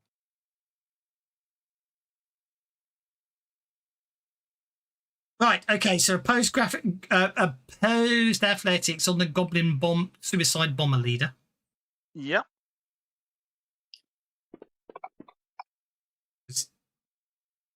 I'll Yeah. have to Benny that. Come on, we can do better than this. Let me know if you need some help with bennies. Right, we'll stop there with 11. Okay. You take his lit fuse. And then I'm going to set up for a large burst template explosion on this goblin in the middle with the lit fuse and run out just as it explodes. So there's a big Michael Bay style explosion as I run slow motion just out of range of the explosion. Except I should point out the fuses are quite long, but so although you do the running and it would look awesome, you do exactly what you wanted to do, but the fuse is lit. Well, that's why I'm using a repair roll to make the fuse shorter.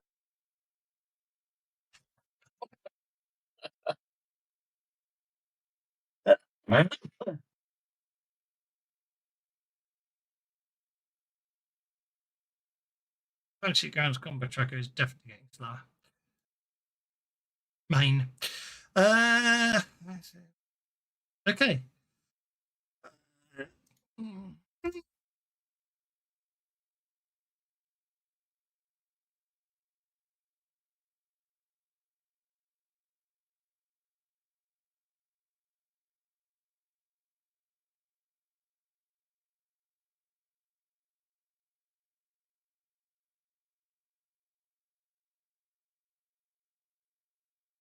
Cool. Did you see that? It's so cool! Stick my head out of the pot and sneeze.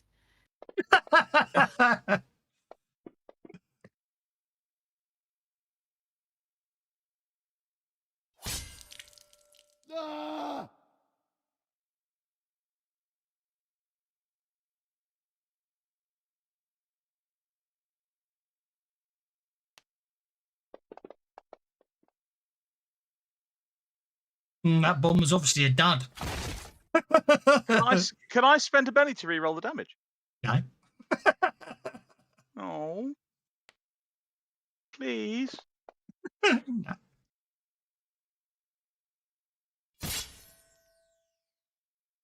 No! Oh, go on then. Cool. So it's 2d6 plus 2 damage, yeah?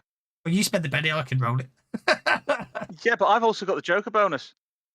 Oh, you don't get to use your Joker bonus. Oh, all right then. Spend the penny. There you go. Okay, so there's a succession of bangs as 3 goblins explode. Awesome. Wow. And the suicide bomb leader hasn't got a fuse anymore. Oh, you're up. Oh, meaty chunks. And the suicide bomber hasn't got a fuse anymore, so Poe is going to fly up in the air and go, I don't care if you're goblins, this is bat country. I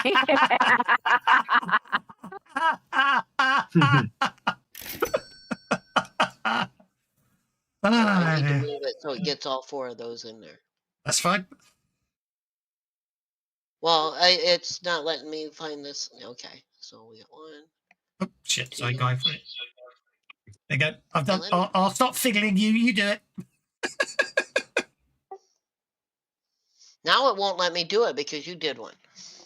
Ooh, there you go. All 4. That's what you get for fiddling it. Yeah, stop trying to be helpful, Kevin. Stupid GM trying to be. Oh my god. With arrays. So what we got here is, first of all, they're all distracted. I can do that. And now they get to make their strength rolls at -2. I'm going to have some fun here because I'm seeing the time and everything, and no one's really going to complain, I'm sure, and because it'll be really, really cool. Yeah, as your havoc hits all of them, unfortunately, the highly unstable nitroglycerin bombs they're using are detonated by the force of the impact. Fireworks! They all literally just That worked. literally just burst Ooh, pretty! in a cascading. Go flying back towards the cocaine because that sucked down a lot of my power points. Go for it. Good job, you got 14 bennies to replace them with. The last two In game, I'm going to explain the use in the bennies by diving into that cocaine. Woo! Okie dokie. Okay, the 2 remaining goblins light their fuses. Sorry, the 2 remaining goblins with bombs light their fuses. That gets us to Buddy. I need to put the wall back up on the cunning Professor Scrape.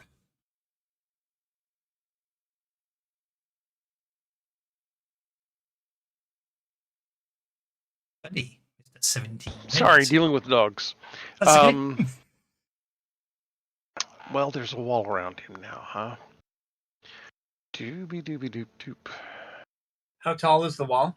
6 feet, so you can climb over it. 6 Yeah. feet. Okay. Yeah, what I'm gonna do, let's go ahead and run. And I'm going to dart over this direction so that I'm up on the altar. Oh, look, I happen to be standing in this powder too. Are you sniffing some of the powder? Oh, in the process of climbing up, of course I am. Okay, well, you now have bush straight everything. And I I will just climb up. redrew a card and got a joker. Now I'm cursing the 4 beddies. Oh, I'm not really cursing. I'm not really cursing the 4 beddies in the deck. 4 beddies in the deck is always fun for one shots. Do you mean 4 jokers? 4 jokers, that's what I meant, yes. And since I am standing on this, I should be able to swipe down at him. Yeah, I'll allow that.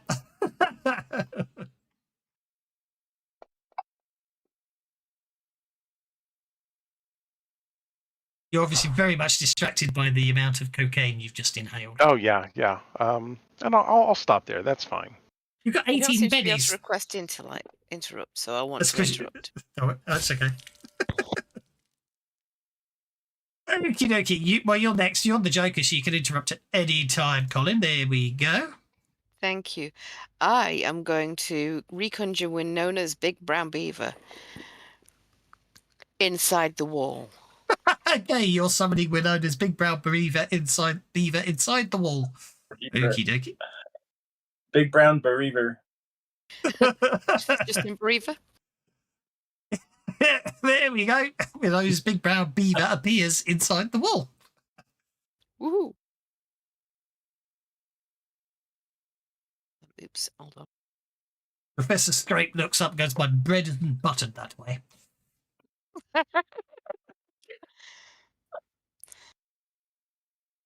The beaver Oh, doesn't care. Whose turn is it? It's the Beavers. it's the Dar Beaver's turn. I just had to persuade the Open the dice to character work. sheet. Yeah. The That's a hit. beaver is... Oh, it is? Okay, cool.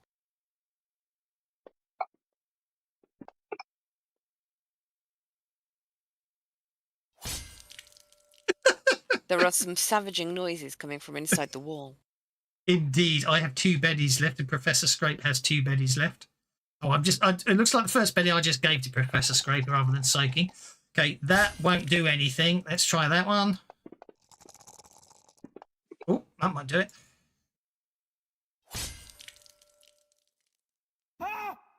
he's still gone. That is the end of Professor Scrape. And if it weren't for those suicide bombing goblins, you'd have got all the cocaine you could ever want. We didn't get the cocaine. They blew it up. What happened? No, the No, they've not cocaine's blown it there. up yet. We just need to stop them blowing it up. Oh, just stop the one guy. That brings us to Crackle the Unicorn. So I only see one goblin, There's two. and from everything I've heard, he doesn't have a bomb anymore. There's more goblins over here. Okay, well, I'm going to chase the sound. I guess I will. Where did the sound come from? Who said that? This From the other way! room? This way! Okay. So I'm going to spend 2 points to teleport, which I will do to there. Yep, make your And powder where's roll. I have to roll. I have to roll You have to make your powder roll. my powder roll, even though I should be on full powder right now. There we go. So I'll spend my 2 points. Boom, boom. And then I will He doesn't run. taste the rainbow, he chases the rainbow. Actually, I guess I'll charge this guy just to get rid of him. You might as Since well. he's the leader. Yeah. So Go do for a it. little bit of a targeting on that guy. I'm seeing sparks coming off your hoof, rainbows trailing behind you, and a petrified guy right in front of you. Oh, boy, this unicorn knows how to roll. That's all I'll say. He's just monstrous. Kebab! Oh, look at this! Look at this! He can't lose. He's incredible. Boom. Oh, I see 2 more goblins. Okay. I think I Okay. have 4 more move. Okay, the goblin, the actually- goblin suicide bomber leader is not incapacitated but grievously wounded by your attack. Oh, seriously? He's a wild card. Okay. I guess I cannot do a fire. I guess I can't use any more powers. Is that right? Well, no, Like you I didn't can't do you didn't do a multi-action penalty on your attack, so no. Fine. My turn is over. I'm going to stand by this guy. You're going to stand by that guy. No problem at all. Yeah. New round. Let's see what we get on the... Probably be the... Oh, Crackle the Miss Martial Unicorn gets a joker. Okay. In this case, I might spend one of my Goblin Suicide Bombers needs to see if I can get a better card. And the answer is yes, I can. I can get a joker for him. He's still going second. Oh, that's the leader. Oh, gotta get rid of him. Okay. So first things first. Let's make sure I'm targeting him. I am targeting him. You are targeting And then him. I'm gonna do a multi-action, and I'm going to stabby stab this guy. Should I do that? Upon me. No, I'm not gonna do that. I'm not gonna do that. I'm gonna power up Nick's Phantom Nunchucks again. Okie That dokie. works really well. Does mean So, you have to, in order it does to- mean you have to end your turn standing next to him. But yeah, go for it. No, I'm gonna still do the multi-action. Oh, so maybe I should stab him first. Okay, I'll stab him first. Did I already roll for that? I don't remember. I'm gonna stab him first. I mean, So I'll well, do that. yeah. Do that now. Oh, that's horrible. Let's try that again. That's better. That'll be a Stabby 9. stab. That'll be a 10, which is still a hit with a raise. Let's get rid of it. Make sure we get rid of this guy.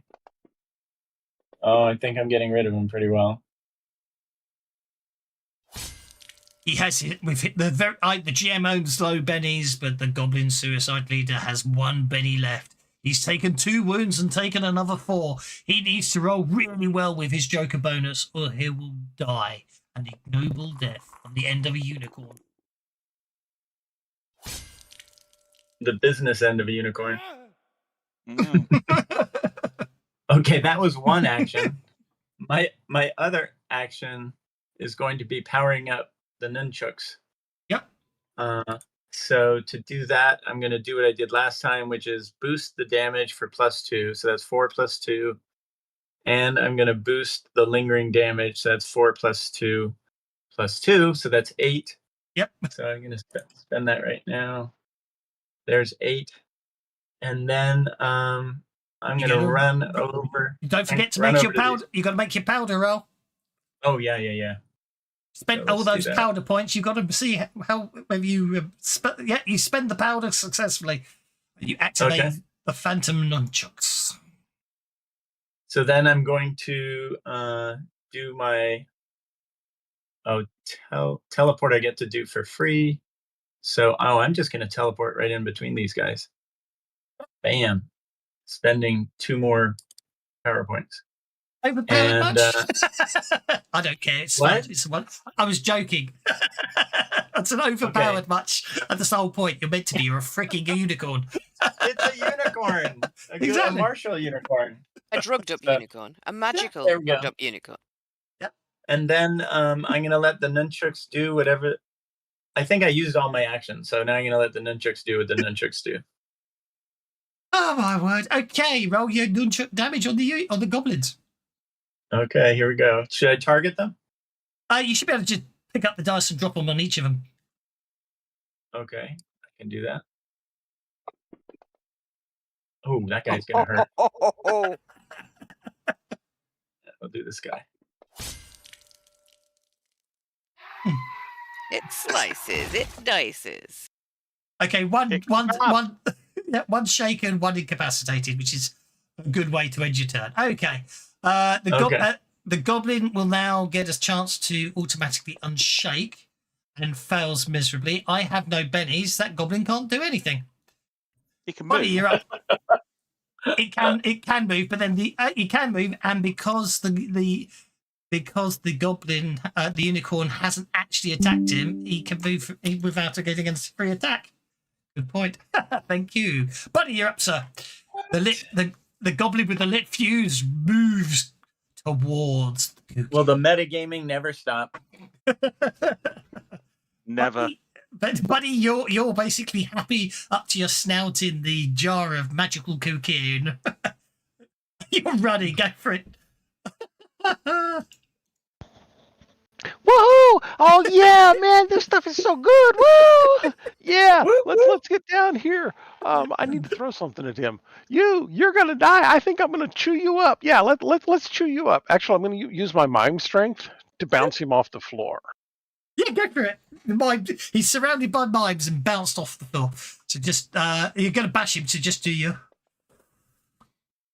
So if I will succeed, he gets to try to resist that. He does get a chance to resist with his strength. He's a goblin, I doubt it. He resists. You can still technically retroactively Benny. Oh, I've still got plenty of bennies up there, don't I? You've got 19 bennies. You're gonna need all of them. You can't even use them. You took too much powder. Too much, yeah. Yeah. Okay. My vision blurs, and I end up grabbing myself.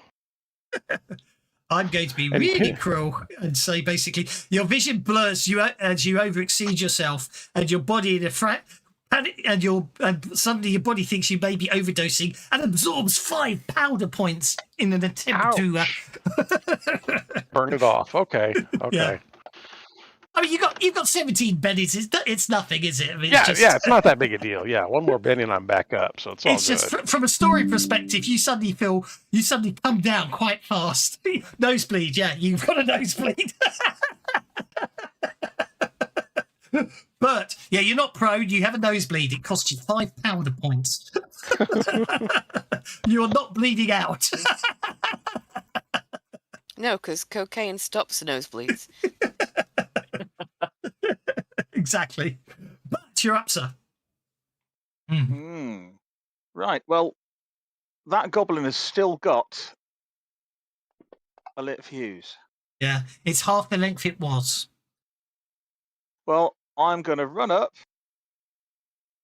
rip the fuse out, and then run away again.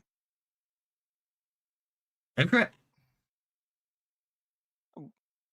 Since he's shaken, is it? It's still opposed athletics with him shaken. Yep. Okay. Yeah, because he can still turn away from you, can't you, as you run towards him? Mm-hmm. Go on. I will roll after you. You know what I mean? I'll accept your move after. I don't think I'm beating that somehow.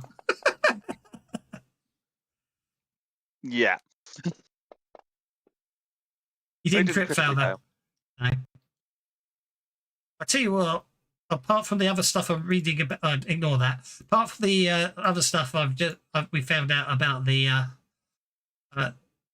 fact that basically every Savage Worlds rule set's broken in the next update of in the new version of Fantasy Grounds. With this map sticking and not the middle mouse button not working, I really want the WASD keys at the moment. Mm.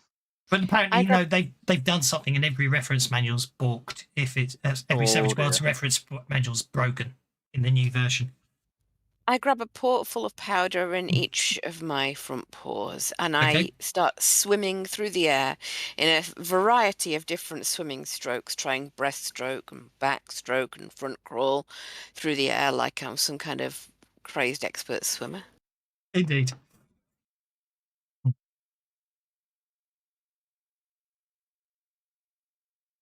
Enter there, you got another 4. There we go.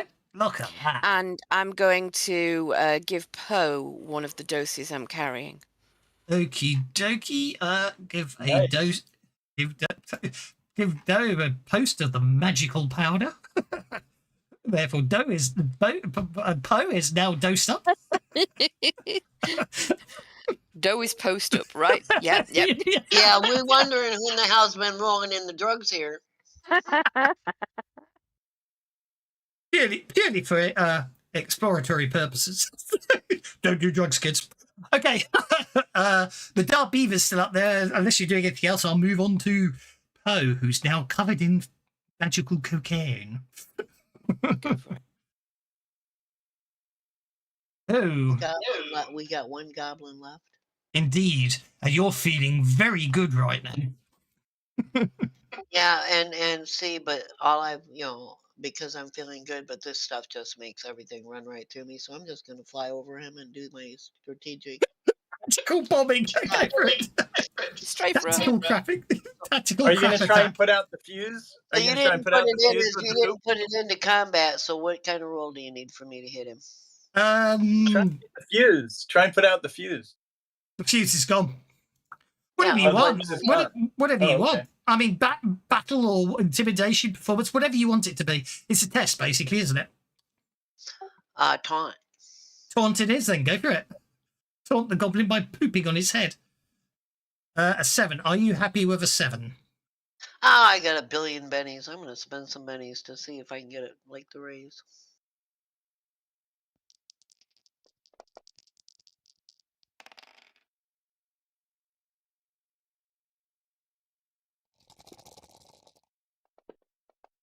Oh, that's looking good. Oh boy. Stuff runs right through me. Okie dokie. Unfortunately, I know what happens. As you say, it runs through you in such horrific amounts. The goblin, basically, in desperate attempt to avoid everything, looks up at just the wrong moment as it comes cascading down. It hits him in both the eyes. He screams in agony, trips over, falls head first through all of the carnage and chaos caused by all the others. And unfortunately, of course, as we've already established, it's very unstable stuff. So as he goes he goes flying off that way. And unfortunately, he crashes into a huge pile of chemicals, Oh. taking 30 points of damage. As he explodes, taking out half the room and setting fire to the whole floor area. Obviously, you can get through it, but you know what I mean. Fly over it. Okay, but no, first bag up some of that powder. We got to take it back with us.